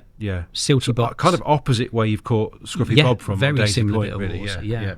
Silty lake bed, looking for the dirtier bits, avoiding the gravel at all costs. Bottom baits again? Pop-ups. Oh, really? Pop-ups galore at Welly. Right. Yeah, there's because I didn't often go in, I never went into swim and leaded it up, especially if they were there. You'd have to take a chance of a quiet single chuck. So it had to be a pop-up for me. And I think I probably caught 90% of them there on pop-ups, very small pop-ups. What, spinners? We're not in that era yet, are we? Spinners? Or they were. Everyone was on spinners, Ronnie's. I've always used the 360, which is similar, you know, to a carp. How different is it? It's not that different, is it? No. I learned of the 360 long time ago, my Lynn Chill days. And I've just used that ever since, wherever it's allowed. There's a few places where it's not allowed. And what is your take on what's been a relatively controversial rig in its time? How do you make sure you use it safely? That rig is as safe as any other rig if you bend down and unhook that carp in that net. So if you are wanting to use a rig that is very, very efficient and you stick by that theory, I think it was Dave Lane that said it. He said you must unhook the carp in the net, because the rig in its mouth does no different to any other rig. It's just the fact that that swivel will want to catch in that net. Mm-hmm. So you don't ever lift a carp out attached to that rig. And bear in mind, you're a fishery owner. You'd be happy for lads to use that if they knew what they were doing. Yeah. And I've, on my daughter's life, I've never ever damaged a carp's mouth with a 360 rig because I've always unhooked them in the net. That's fair. You obviously, I've noticed when Tobes was flicking through, you caught one of the sort of ubiquitous welly ghosties. Had a few of them. Giant things like... Yeah, 50-pounder was the biggest one in the country at the time. Was it? Yeah. They always rock as well, the ghosties. Animal. Hooked it in the depths of winter. That was that winter where I was quite successful. I had 3 or 4 sessions. That's the Chinese, that one. That's actually a bit of an in-betweeny. Yeah. But the big ghosty... That's another 50 as well, isn't it? That's 150, yeah. No, keep going. Where is it? Is it? Maybe it's not on there. Maybe we didn't put it in. Yeah, sorry, I didn't photo it, Tobes. It was it was a winter capture, only bite of the session. It was like hooking a train. It went off. But yeah, they were huge, and I'm sure Louis said at the time there had been one ghosty that was bigger, but it died and left that one at 50 pounds 8 ounces, and at the time that probably was the biggest one in the country. There was a couple more there, Tobes. Sorry, mate, to make you go back to the but if we go down... Come on, Tobes, he's making you earn your money today. What's this one? So that is a fish that had no name. It was caught in the depths of winter and was a 45. It is still in there.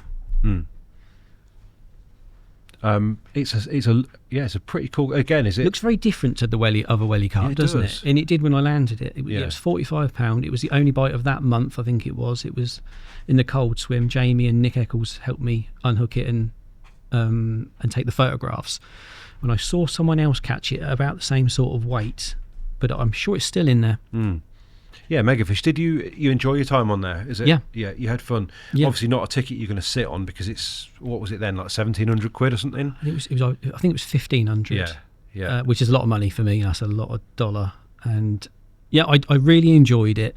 I knew I wouldn't stay long. The pressure cycle on there is pretty immense, and I had other places, to be and things going on at home. So I really went at it. It was the year that I started the year that my daughter was born. So I'd got, daddy rights to I needed to be back, doing of stuff course. with the baby. So, but I did kick the arse out of it that year. We ought to, Toast, before we leave that, just look at Scruffy. It's at 57, just because it's as we can, which is, I think, the last. Yeah, like a baby whale. I mean, arguably he looked better in the other shots, but Yes. It's a giant there, isn't it? I mean, Yeah, this is. I think Finney caught it either that year or the next one at its biggest weight. So it was clearly coming back up. That was in the little lake. A little pop up, little patch of bubbles appeared. Just flicked it just past it, and battle royale near those lily pads. And there was a load that, just out of shot. The park is full. There's all sorts of things going on. And all of a sudden there was just people everywhere, They're like, what on God's earth is that you've caught? So it's quite a funny moment. it must really. look like a seal or something that he had on the end. Yeah. Or a manatee. People have got no idea of what's swimming around in these lakes right next to where they're having a picnic. Did they watch as you photoed it? Yeah. What did they think? There was a guy stood there and was chatting for about 15 minutes afterwards. He's like, oh, what is it? And how big do they really get? So, well, that's probably that is the biggest one in here. It's pretty immense. But yeah, some kids there was one little kid who was like hooning around on the bike. He didn't even batter an eyelid. He just sort of carried on his little bike. He didn't even really sort of care at all. So you get all walks of life go there. It's a strange place, Welly, but where else can you go and catch a 57-pounder with a dinosaur stood right behind you? It's very, very odd. But again, I did enjoy it. Don't care what anyone says, and if you ever get the chance to go, you should go. Definitely. We're going to talk. We've got a couple of venues to go.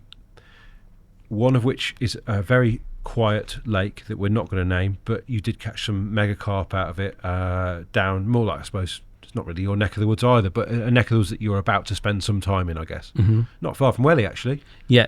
Are we talking about the small deep Yeah. one? Mm. Yeah. So I think it was Carl at Welly had told me about this lake he was a member of, and he arranged for me to go and have a go and meet the owner, Smythe. Smythe's a lovely bloke, proper character. You know, we got on so well from the minute we started. And his little lake was at a bit of a turning point where he'd got some quite small fish in there. He'd sort of inherited this lake and done a lot of work to it, and it had some quite small fish in it, but bit by bit they were getting a little bit bigger. And then I think it was Carl showed me a picture of this one sort of slate grey carp, and it had come through from like a 30 pounder to like a 35, 36. And I thought, well, mind having a go there. So it was a real. I went there in the winter because I knew it'd be really busy in the summer. So, and Smythe said to me, "Don't bother." He said, "It's the shittest winter lake you will ever fish." Literally like that. He said, "Don't bother coming." I thought, it can't be that bad. It's quite small. It's quite well stocked. He said, "Gav, no one's ever caught a carp past like November." So I started in October, and I caught one every session throughout the winter, bar one. And it turned out to be the best winter that I've had in a long time because I was the only one there. I could get the bait going in, not much bait at all, one little spot on the go, and I got left alone all winter. But it's never fished that well since. And it's got more carp in it now and much more fishing pressure. So I think, again, my timing, for whatever reason, was very good, and it ended up being such a good little winter lake. What was Paul's reaction when you were like catching one a week? He thought, well, he was always very keen to work out how I'd done it. And I bet probably in his head, he probably thought you're doing something that's like a bit of a stroke. But once I'd showed him where I'm catching them from and how I'm doing it, he knew I was just being quite accurate. I found a hump the size of this table, and it was very central in the lake. And I'd see the fish all around the lake, but they crossed over this little hump. And it was against a railway stanchion at night time, so it was so easy to hit. And if I felt that rod on that hump, I could get a bite. It was quite straightforward. But again, the important bit was no one else there to get him away. You know, no one was baiting another spot. I was just left to my own devices, and that's a huge part of it. And when you do get unrestrained access like that, how much bait do you need to put in winter to make sure that you keep the action coming? Very little. If there's nothing else eating it, like roach, bream and tench, I was putting in half, the little square buckets, are they 5 litres, the little square ones? I was putting in half of one of those whilst I fished, and the other half when I left, and I kept them going all winter on that. Boilie?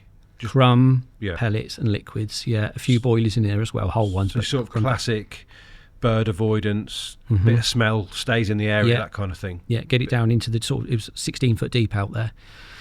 Do you think the crumb was spreading out at all? Or I have no doubt what I thought was landing on a lovely lid like this was probably the size of 3 bivvies out there, but I did put heavier items in there to make sure they did get down there. And I only ever caught, it's 2-rod water, 2 rods only, I only ever caught on 1 rod. They were inches apart at times. Was it the same rod? Always the same rod, right. Always on the right hand side. I think the fish just approached it from that side. At the very last session I did catch one on the left hand rod, which I thought was like a shock, because I actually thought that the batteries had been removed from that alarm because it just never bleeped. But it was always that right hand rod. Very, very odd. There's a picture, I think, Tobes, I wouldn't mind starting on just for this one. There's a lovely sort of linear this is the Berkshire Syndicate. That one. He's a really lovely little bit of a starbursty job. That's a Dinton fish. Yeah. Smythe's good friends with Simon from Dinton. He's put some young fish in there, and they were very pretty and have grown like stink in there. They've really gone on. Yeah, and again, Smythe had a good mix of carp. A few big round simmos in there. Some lovely Dinton fish. It's got incredible little lake. What do you think the slate was? I actually think that's a Mark Simmons fish. I'm sure Smythe would tell us different, but I'm pretty sure it was one of the bigger fish that were left in there that were always, and I'm sure they were Mark Simmons' fish. Let's have a look at some of the others, Tobes. Did they all fall that winter? You just did one winter and caught them? Yeah, I think so, yeah. Yeah. So, common. That was the first fish in the late autumn, that common. Yeah. And that night I heard a lot of carp jumping. It was the reason I stayed on and did the winter, because that first session went quite well, and as the weeks went on, I kept seeing and hearing the fish. So. And this is on the spot that ended up doing everything, doing all the bites. You found it from the off, and I think it was first or second go. Yeah. Nice clean comment. And let's have a. When you did the slate come at the end of the campaign, or was that one? There's that's one of the big fish called Delilah. Lovely. You had to sing a little song when you caught it. So that was the rule. You had to sing why Delilah. Yeah. That fish I will always remember because it came on the coldest of nights. It was like -6, -7, and it was so cold that my alarms were frozen solid. And I can remember laying there on my side, looking through a peephole in my sleeping bag, and suddenly the rod just sort of lurched forward, but no noise came out of the alarm. So I obviously hightailed it out the bivvy pretty quick and had this mega battle with this fish. And it was this one at 42 pound. And I can remember pulling both of the alarms, and absolutely nothing came out when they were frozen solid.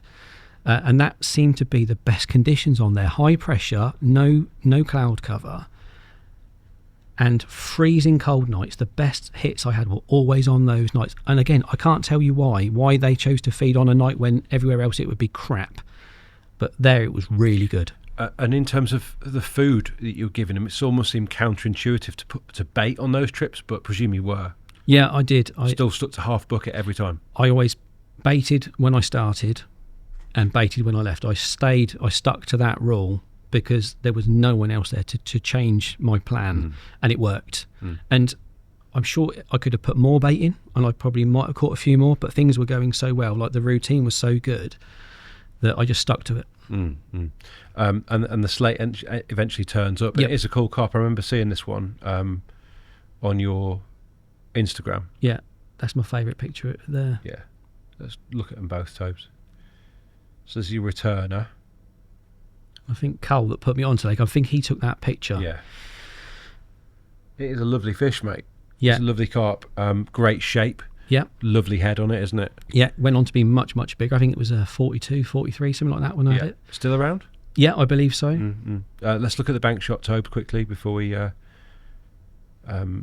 skip out of this one, because it is a mega carp.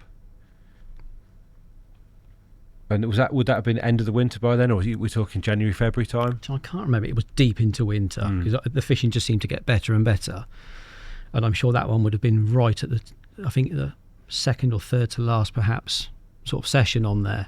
But yeah, that was the one I sort of desperately wanted. There was a bigger carp in there at the time. I don't even know if that's still in there, but this was the one that I sort of really wanted. You know, there's always one carp that stands out, and it's not always the biggest, but you know, you're not going to leave until you've had it, sort of thing. And that was that one. Yeah, nice carp. And this leads us quite nicely onto a lake not too far from there, which is, or a complex, should we say, which I guess was about to be kind of really, really quite famous.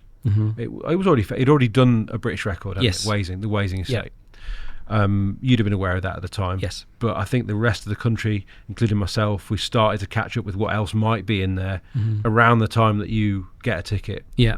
Had you gone there thinking I could catch the parrot? Was it still about? No, I think that had Gone. died a little bit before.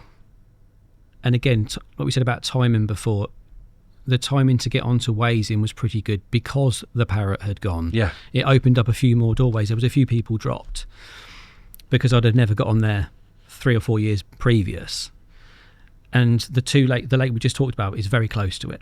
So, you know, you always speak to anglers that are fishing both lakes. You get a bit of info. You didn't realise exactly where that lake was. It's so close. I could see the headlights of the people driving around Oxleys when I was sat at the other lake. So Smivey said, I'll have a chat with the bailiff, we'll get your name down, and you might get a ticket. And that's how it sort of transpired. Yeah. What did you find? They're quite different in character, these lakes on the Wazing estate, aren't they? You couldn't get two more different lakes that are joined side by side. One's incredibly shallow and weedy, and the other one's like a dirty, great deep bowl. It's not a very big lake, I don't know, 8-10 acres, whatever it is.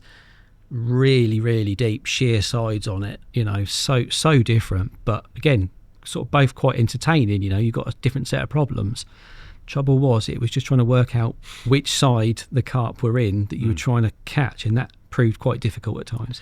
What, because you couldn't always find them or see them? There was a few spots in Oxleas where you could see them, and Darryl soon worked that out when he went there. And there were a few places in Cranwells where you could see them, but a lot of the time they just stayed out at range, out in the weed.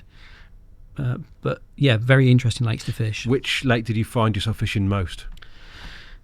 I did it backwards. I started on Oxleas. Most people used to go on to Cranwells because it was a bit easier, a bit more fish tended to stay that side. It was a bit easier fishing, but I really liked Oxleas, and that first few sessions that I went there was a lot of carp on the Oxleas side, and at night time, it was like September, October, and they were very active at night time, big fish booming out. And I have no doubt that first autumn there was more carp definitely trapped in that side, or not trapped, but they're staying in there, and the big uns were in there.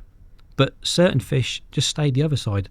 Floppy tail, I'm sure floppy tail has probably been caught out of Oxleas, but it spent all of its life, and most of its captures was on the Cranwell side, and you could never work out why. Why do some fish want to go through, and why do some want to stay, and why do some want to go? It was so hard to work it out. The gap between them's pretty shallow, isn't it? It gets very shallow. It gets unpassable. The end of the summer, both lakes drop. They can't get through it. And then in the winter, when I did most of my time, of course, they could go through it willy-nilly, and they did. You did stand on that bridge and watch them go through. I think the capture that stands out is it 5 scale? Is that 3 scale? 3 scale. Such a cool carp. I remember, genuinely being taken aback by that when you caught it. That was a winter capture, wasn't it? Yeah, December. Yeah. Yeah. What was how did you sort of work your way into that one? So there was a guy on there. I met Les Bowers there. He was doing quite a lot of fishing on there, and a few other guys. And Les had always said to me there is one carp that he'd like to catch, and it was his 3 scale. Again, I didn't know anything about the carp at Wasing now that the parrot's gone. And it had, I think someone had caught it at 47, 48, and then it had done 18 months without capture. But of course, it's never really, it's gone 18 months. The chances of me catching it pretty quickly are very low. But the good thing was very few people were fishing Oxleas. As the summer dissipated, the anglers just dropped off. So that's when I sort of started. And I'd seen a few fish in one specific spot over 23 feet of water, but I could see them fizzing there in the morning, so I knew they were dropping down to feed.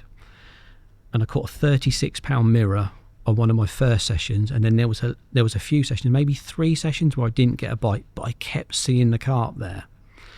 And then there was a pause when I couldn't go, and then I went back on this specific day. I think it was the 7th of December, and it was so cold, Rich. It was, those days where you don't want to get out of the van, and there was no one on the whole complex. So I walked around all of Cranwells, found nothing, walked around Oxleas, I reckon 5 times, took me all day, nothing to go on, apart from that bubbling I'd seen previously. And it got to about 4 in the afternoon, which is dark, and it's going down to minus temperatures now. It's only got to 2 degrees all day. It's gone down to minus temperatures. And I can remember ringing Lou thinking, I'm going home, this is shit, I'm going home. So I picked up the phone and I spoke to her, and it transpired that there'd been an accident on the motorway going back. So I said, I'm not going to sit in that traffic. I'm going to stay and fish the night, and I'll come home tomorrow. Well, thank God I stayed, because I got the rods out and they went out perfectly, and I felt them down into very deep water. Scattered a little bit of bait round it this time, and it was about 6 o'clock in the evening, 7 o'clock. I got the weirdest twitchy take on the left hand rod down this margin. And I picked up the rod, and for a few seconds I was convinced I got a pike or something. It was a very weird fight. I was wound in a little bit, and then suddenly the rod just hooped over like something had eaten it, and in my head I've caught a small pike that's now attached to a bigger pike, and it just went to the other side of the lake. And then it came back, and then it did it again. It went all like weird and juddery, and then it just hooped over and went over it. And I was like, what on God's earth? Is it a catfish? I don't know, no idea. And then right down in the sort of deep margins, you step off into like 20 foot of water. I saw this big gold yellowy fat belly roll over. It's definitely not a pike anymore. And I thought, and it turned on its side, and I saw this little cluster of scales, and I remember Les had showed me a picture of this free scale, and I thought, it can't be, it cannot be. And the fight went on for another 10 minutes, and I remember scooping the net under it and putting, I'm like, yep, there is no other carp that can possibly be. And I rang Smythe, who came and took the photographs, and we struggled. That was the first carp I caught, the 36. Yep. We struggled so much with the pictures because it was so cold. Everyone's cameras. There you go. Yeah, that's the best one, I think, isn't it? Yeah. everyone's cameras was just not working. They kept, every time you breathed, you were just getting a photograph of your breath. It was, and after about 5 minutes, I said, "Look, lads, let's get it back." Do you know, you can sort of see it in your face, like the stress of it. Yeah, the glowing face. Yeah, just you look tense in that one. I've got another nice picture somewhere at home of it that came out a bit better. But we did that thing where like 5 minutes of it being out of the water is enough now. It's winter, it's cold, it's absolutely fine. But the pictures weren't getting any better, and the guys' cameras were just playing up big time. And like Dan gave up, so Smiley took a few shots. I said, "Let's just get it back." Took a phone shot. It was crap, and put it back. But I'm not, like I say, I'm not obsessed by the pictures really. A lot of people would have gone. They'd have been ringing cameramen and going to a lot of trouble. I'm just like, please, it's been 18 months without getting caught. Let's just get it back. And of course, it was fine. We put it back. But it was an amazing carp, and its biggest ever weight, I think. Was it 53 or something? 52, yeah. 52, yeah. 7th December, and it was how cold it was. It was brutal. I mean, this is off the back of the previous winter doing really well. Yeah. You're becoming a bit of a winter specialist here, aren't you? Well, that's what Lewis always says. You're a winter specialist, which means I'm shit at fishing in the summer, but I can catch him in the winter. It's just when I go the most. It's when I've got the most time. Right, and in a way, I suppose deep waters historically fish well up until Christmas and stuff, don't they? I mean, yes. Do you think that was the case on Oxley? Yes. That's why It is the prime lake for that late autumn, early winter, when the other carp are all, on other shallower lakes have perhaps given up a little bit. And I could see every single week, and I always sort of forget about it, but every session I did from September going through, the shows were just getting a bit less and a bit less, and you'd have to stay up a little bit later. And there was a few nights just before I caught that fish, you're thinking, is it done now? Because there's no one else fishing. No one is stupid enough to go there in the winter. And the shows were just getting less and less. And I thought, I'll do 2 more weekends and then I'm going to go somewhere and go and fish Cranwells. It's a bit easier. But thank God I managed to sort of stay and bag that one. And the fishing just went to nothing after that. And it did not get going again until next April. And did you have in your head, I think you mentioned before we rolled, that the Long Common was in your mind? Yeah. But you weren't sure which lake it was in? Yeah, that Long Common was the most infrequent visitor of the Cranwell side, perhaps. And again, it was like a low 40 most of the time. And when I'd caught the floppy tail fish is the iconic fish for wading that was still alive. Everyone has caught that carp in the past. So many people. It's in Terry Earn's book several times. And I wasn't going to leave until I caught that one. But we've got a shot at that toast as well. Carry on though, Gav. But it was the Long Common that I really wanted. So that's the Long Common. Let's get the whole floppy tail up just while you talk. So that's it. Yeah. I caught floppy. Back up. Yep. I caught floppy tail several times. Strange creature that. Very odd. Does not fight at all. Literally just wind it in. But yeah, it was still £40 every time, £42, something like that. Giant fins on it. Yeah. I'm sure its mother was a goldfish. Yeah. One of those shabumpkins or whatever it is. It's a funny old thing. But a lovely carp. Very pretty when you see it in the flesh. Yes. And it's been £47 in the past, I think. And red and sort of looked really quite cool. Yeah. Wazen's got a good mix of fish. Very pretty carp in there. So, they've got a good future because they've got a good mix of fish in there. But, and Bipolar was the next one. That was like the main target of Cranwells. That's like a mid-40. Which fish is that? Sorry, which one's that? I think that? you said it's quite a nice... You sort of picked it out. Go on. Next one. Oh, I had that one in the same session. I had both of them in the same session. Right. It's called Bipolar. One half of it is quite pretty. The other half's quite plain. Yeah, that's a cool carp as well, though. I remember seeing that in Shaw and Tell's book. Yeah. No, the one, Topes go back in. Yeah, come down. That's it. Yeah. Yeah, it's called Bipolar. Still in there. Massive weight now.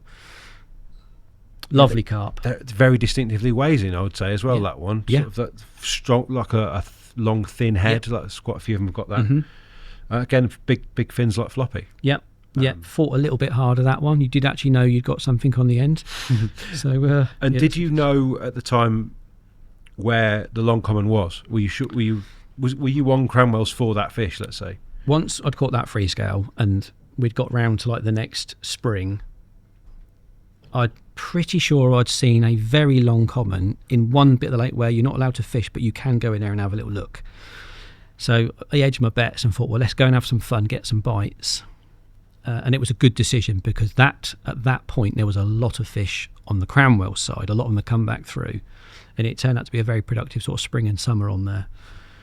And it wasn't just me catching quite a few fish. There was a lot of people on there having some good hits, and it really enjoyable fishing. The swims are nice and far apart. You get your own bit of water. You can use the dreaded bait boats on there, which you kind of did need to do.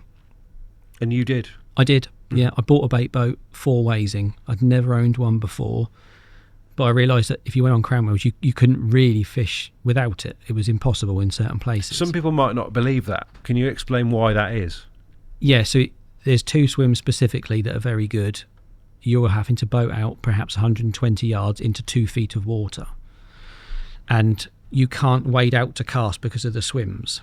And if there was one guy on there, a real nice guy called Paul, and he was adamant he would never fish Wasing with a bait boat. And he didn't do very well. Sorry, Paul, for saying that, but it's true, because he was old-fashioned and a bit of a stickler. But, if Terry went there with a bait boat, it's good enough for me to go there with a bait boat. I don't really like bait boats, but there are certain places where you're spending the money. You're not going to not compete with the other guys that are using them when you really need to. So, I put my hand in my pocket and I bought one. And that was the one lake where I'd say you couldn't fish certain spots without it. It was physically impossible. And it does actually contribute, I guess, to the capture of the long common then, in the end. Yes. So I caught quite a few in the summer, and then I was really busy at home and with work, and I'd made up my mind. Cranwells was so good in the winter. I thought I'll go back in the autumn, and I'll fish the whole autumn and winter to try and catch that long common. So I finally got all my gear together, loaded up the car, went fishing on this. It was quite a wet weekend. I'm sure it was late October, and it was the first bite. It was the first bite. So, that sort of pissed on the flames for the rest of the winter, really. I think I did stay and do a few more sessions. But again, I'd sort of told a few people, I'm going to go back and have a go for that long common. Next morning, there it is. Like, how have you done it? Yeah. It was, again, sheer fluke. Yeah. I put a rod out. It could have been a 6 pounder. It's a great fish, actually, isn't it? Yeah. A real nice guy called James took a photograph of it. There was no one else about. And a lovely carp. Very nice sort of looking fish. Mid-40? 45, yeah. Yeah. Has done 52, I believe, now. Really? Wow. Yeah. It's a great carp. I mean, did you give yourself the winter off then? I can't remember what I did. No, I still think I punished myself somewhere. Do you know what I mean? I'm a stickler for the winters, but it's always nice going into winter, catching the fish that you want, because suddenly you're not under so much pressure, are you, to catch all of these certain carp. I mean, we have got one giant common still to talk about, but rather than this just become a parade of big fish that you've caught, I do want to talk a little bit about where you are now. You've got your own bait company. You mentioned that earlier. Mm-hmm. How much of a change of life did that dictate, and how difficult has it been to grow that in a busy market? I often say it's the best thing I've ever done, and at the same time the worst, because for my own fishing it has completely destroyed it. Every self-employed person, or people out there watching this that have got their own business will understand this. It takes over your life because it's putting food on your kid's plate. So your priority goes towards your business. And everyone probably loves the idea of working in fishing or having your own bait company or whatever, but it's actually quite difficult. And in today's world, it's even more difficult. I think bait making has probably gone past its peak. The good old days of making loads of money from bait making are gone. So I was probably a little bit late to the party with that one. But on the flip side, it's also one of the best things I've ever done, because you're establishing a brand that's now very popular, and anglers across the UK and Europe are catching their biggest fish on some of the products that you make. And it's really sort of, it's taken quite a pace the business has grown at quite a pace, and it's now sort of spiraling out of control. So yeah, terrible for my own fishing and home life, but a great thing at the same time. Which is mad, really, when you think about what you just said, isn't it? The two things that probably have been the most important to you in life, your fishing and your family, are the two things that you now can't do so as much. I mean, how do you stop that from being the rest of your days, if you like? I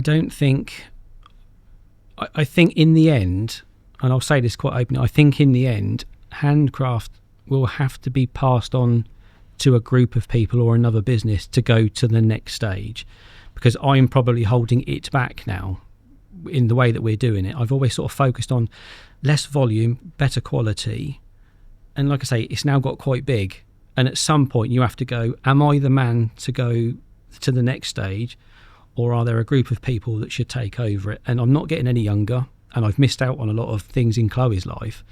So I am already sort of thinking about its future, but I won't sell it on a downward spiral. I will only ever push it on when I know that someone else can do well out of it. And it's not going to happen tomorrow, it's not going to happen this year, but at some point in the future I'd like to think, and hopefully it will pay me back for everything I put into it. I put a lot of money into it. I didn't have a lot of money, but everything I did have I put into it, and I'm hoping that one day I will get something back out of it and get my life back. And you sort of built that around, it felt to me that the hook baits were where it all started. Still important as well. There you go. So you now do food baits as well? Yeah, we have done since the beginning. It's just that we're more known for quite sort of popular hook baits, and they really took off. It's the hardest part of the bait industry to get right. There's some really good hook bait makers out there, and there are some people out there that make really good feed baits but don't make very good hook baits. They are hard to work with, and my business partner is a guy called Mark Pidgley, and he's been making baits for coming up for 40 years. And he has got some little things that he does that's quite unique, and that's why the business took off. Those little pop-ups, the little ultra buoyant pop-ups. I remember seeing him in the NutriBaits news from like the with 90s. Cowboy hat on. Yeah, fishing down south. Such a good angler. Doesn't fish anymore. He gave up fishing a long time ago. And he sort of focuses on our hook baits. But yeah, he's got some amazing carp. He's just it's all behind him now. And the fisheries as well. I mean, we sort of like debated whether to mention this or not, but everyone will have seen by now the Terry Hearns film, his most recent one, on a lake that you run, a beautiful place. How do you find time for that as well? I don't know. To put it into context, I've only been once in the last week to empty the crayfish traps, and yeah, I'm juggling far too many balls at the moment, but I have got a good group of syndicate members that do help out. There's always eyes on the place, people walking it sort of in the daylight and at night time. And that was a project. One of the things I'm most proud of in fishing is that little lake, because it was a lake that no one else wanted. It was destroyed, completely overgrown. Nobody would touch it. The water gates were broken. The crayfish were horrendous. It was completely snag ridden, and myself and about 5 of my very close mates that are still involved with it now, I said, look, I'll take it on, and between us we'll see what we can do. And we just turned it into like the most amazing little sort of estate lake and obviously some of the biggest names in fishing want to fish there. Very small syndicate, so the demand was obviously very high, and very few people drop out, and I can't have more members. But look what happened to the fish. They went on to be some of the most sort of iconic Oxfordshire fish, and I just did it as something to keep us busy at weekends and somewhere to sort of go fishing, because we were running out of venues pretty quickly. Right. So, but I could always see the potential. It's so shallow, but when that water comes in, it's such good quality. And if you give carp good water, they'll do all right. A labour of love, no doubt, because, like you say, a small syndicate, you're not going to make tons of money out of these sorts of things. Doesn't make any money. And Mr. Fairbrass will understand this. Yeah. If I was focused on making money in everything I did in life, that lake would have 50 members, all paying big money. But we are a 16-man syndicate that pay very little just to cover its overheads, because it's something where, we're quite passionate about it, and it will always be that while I'm around and sort of running it, it will always be run that way. How tough was it then to see those fish picked off by otters before you were able to get fenced? Oh, sick. It makes you feel sick to the stomach when you've watched it grow from like 4 pounds, and then you turn up one day and find it with the guts chewed out. It is part of running lakes these days. You have to be prepared for it. Even behind an otter fence, you have to be prepared for it. But you must just keep going. You must have fish coming through all the time. And if you do any project in life without money being a priority, it will always be successful. If you love doing it, it will always work, because you'll make it work, and that's exactly how it works there. Oh, that's a really nice sentiment. And you've got a Tucky Farm. That's another lake that problem child? Yeah. Right. So that when I moved the business to his farm, we moved it to the farm because we needed a bigger building for Handcraft, but also because his lake was going massively backwards. It's owned by a very nice chap who's a farmer. He won't watch this, don't worry. But it had got a lot of problems. Bit neglected, fish not doing very well, lake's quite shallow, no weed in it. But again, I could see the potential. I can see the potential in a cup of water, you know. But it was a lake that I knew needed some love, and it needed a proper feeding program. So he said, if you move your business here, will you take over the lake? And then we sort of discussed the rent, and it's quite high. I'm not going to lie, it's a lot of money for what it is. But because the businesses are side by side, I thought I'll take a punt on it. And that's become like my new little project, and it's really starting to take shape now. But we've had to go through some hoops to get it like that. But the carp are just starting to break. Sort of, we've got a few 30-pounders in there now, and it never got anything over 25 before. And what basis do you run that on? That's a group booking venue. Yeah. So you and your mates can book it 6 people at a time. There's like a midweek booking and a weekend booking. And then in the winter, when it would probably freeze, we have it as a syndicate, and that's proved very popular as well. A little sort of 30-man syndicate. Yeah, I mean, winters are at touch wood at the minute. You're able to fish all through unless it floods, aren't you? You know, it seems to be the way now. We don't get the big freezes anymore, do we? No. So winter syndicate's good option these days, if you can. Yeah. Let's round things off, Gav, with a fish that's kind of on everyone's lips, really. You know, for good reason. It's just come out at, you know, what, an ounce or two under the British record. 68 pounds. Yeah. So what is it? What was the parrot? 68.4 or something? Yes, something like that. Yeah. So very, very. You know, it's a couple of boilies away, isn't it, from being a British record? Yeah. But how many times did you get to fish waterside, and how on earth did you target one carp in there? So every year, once a year, my mate Boogie, who took me to startups all them years ago as a kid, he books it once a year, and it's generally in the middle of the summer. And he said, do you fancy coming and having a go?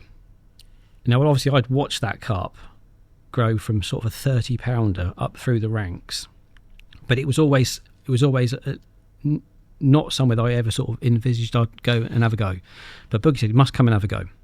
Ironically, just before then, somebody had cancelled one of their bookings, and myself and Cav, Korda Mindset Cav, we decided we were going to go and take the booking on, but I was so busy at Handcraft we could only fish it at night time. So we booked it for 3 days. But in those 3 days, in those 3 nights, I saw the carp moving around morning and in the evenings in a very distinct sort of way. This lake is so pressured. You must know it, Rich. It's not very big. There's nowhere for the carp to hide. So they are just, if one sticks its nose out, there's a lead appearing on it within seconds. But in that session with Cav, because we were the only 2 on that lake, we had a really good session. I can't remember how many carp caught, but it was a lot. Even the guy, Chris, that owned it, who's a lovely bloke, he said, you lads had done ever so well here. And it was that little session where I had a bit of time to see how they moved that lined it up for when I did actually catch it. So on the session when we fished it as a group, I came out 7th in the draw. And I knew that all the good swims would go immediately, which they did. And it left a little piece of bank in the middle where no one was going to go. But I'd seen that carp go up and down it before. So I knew I was in with a chance because I've physically seen it swim through it. And I waded out and I had a little lead around at 3 wraps. 3 wraps, you know, even I can hit 3 wraps, Rich. Mm-hmm. And at 3 wraps, I found a tiny piece of gravel in amongst a very dirty piece of lake bed. And this piece of gravel was so small, I must have had a couple of goes before I could actually feel my little solid bag land on it. It looked like it was on it every time, but obviously it wasn't. And I put a scatter in a bait runner and a few little boilies. And 11 o'clock at night, everyone had gone to bed and it was nice and quiet and dark. Something rolled close in and it was big because, you know, it was a big flop. And instantly the rings were back at my rod tip. So I thought, God, it's close. You know, that can only be feet away. I fidgeted all night. I just couldn't sleep, thinking it could be him.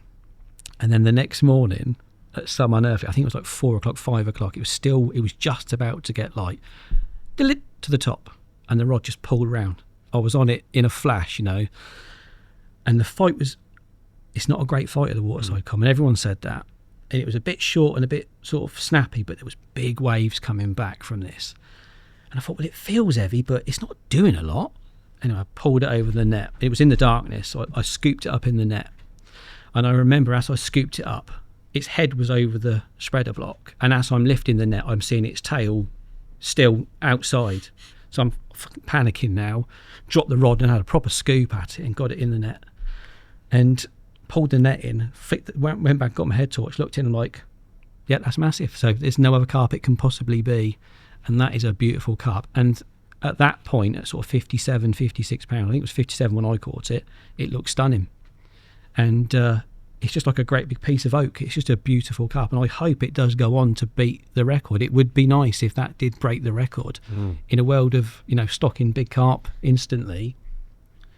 He's taken his time, hasn't he? He's crept through. Yeah. And I think it's a male because it doesn't ever seem to drop weight anymore, does it? So it's just a nice old carp. I'd have just kept going back until I caught it. Would you? I'd have been ringing people. I'm ordering some bait to go to Waterside. Has anyone dropped out? I'd have been going with them. But and I still go back for a social with the guys once a year if I can. And I see the carp every time I go there. It's always swimming around. That is the one thing that I think, listening to you talk over the last couple of hours, like this, your ability to discern a pattern on a lake seems to be what really catches you carp. Would you say that's right? I think if you hunt any animal, if you chase anything, if your life depended on it to eat, you would soon work out how an animal moves around in an attempt to catch it. In a world filled with jargon in carp fishing, I think there is some simple rules that stand out. You must know where it lives. You must have a pretty good idea where it's. What's the point of fishing a 30-acre lake and you're in the, it only spends all of its time in 1 acre in a corner. The other 29 acres are wasted. You've got to learn their movements, and then it becomes a little bit easier. So reconnaissance is key. You've got to have good bait, of course. They've got to want to stop and eat it, but you must be putting that rig in the right piece of water. And all of the good anglers that will probably sit in this chair will all tell you exactly the same. I think that's a really nice place to leave it, Gav. But thank you so much, mate, for coming in, sharing what has been a pretty impressive bunch of big fish from this country. So thank you so much, mate. Thanks for having me, mate. Not at all. The Thinking Tackle Podcast.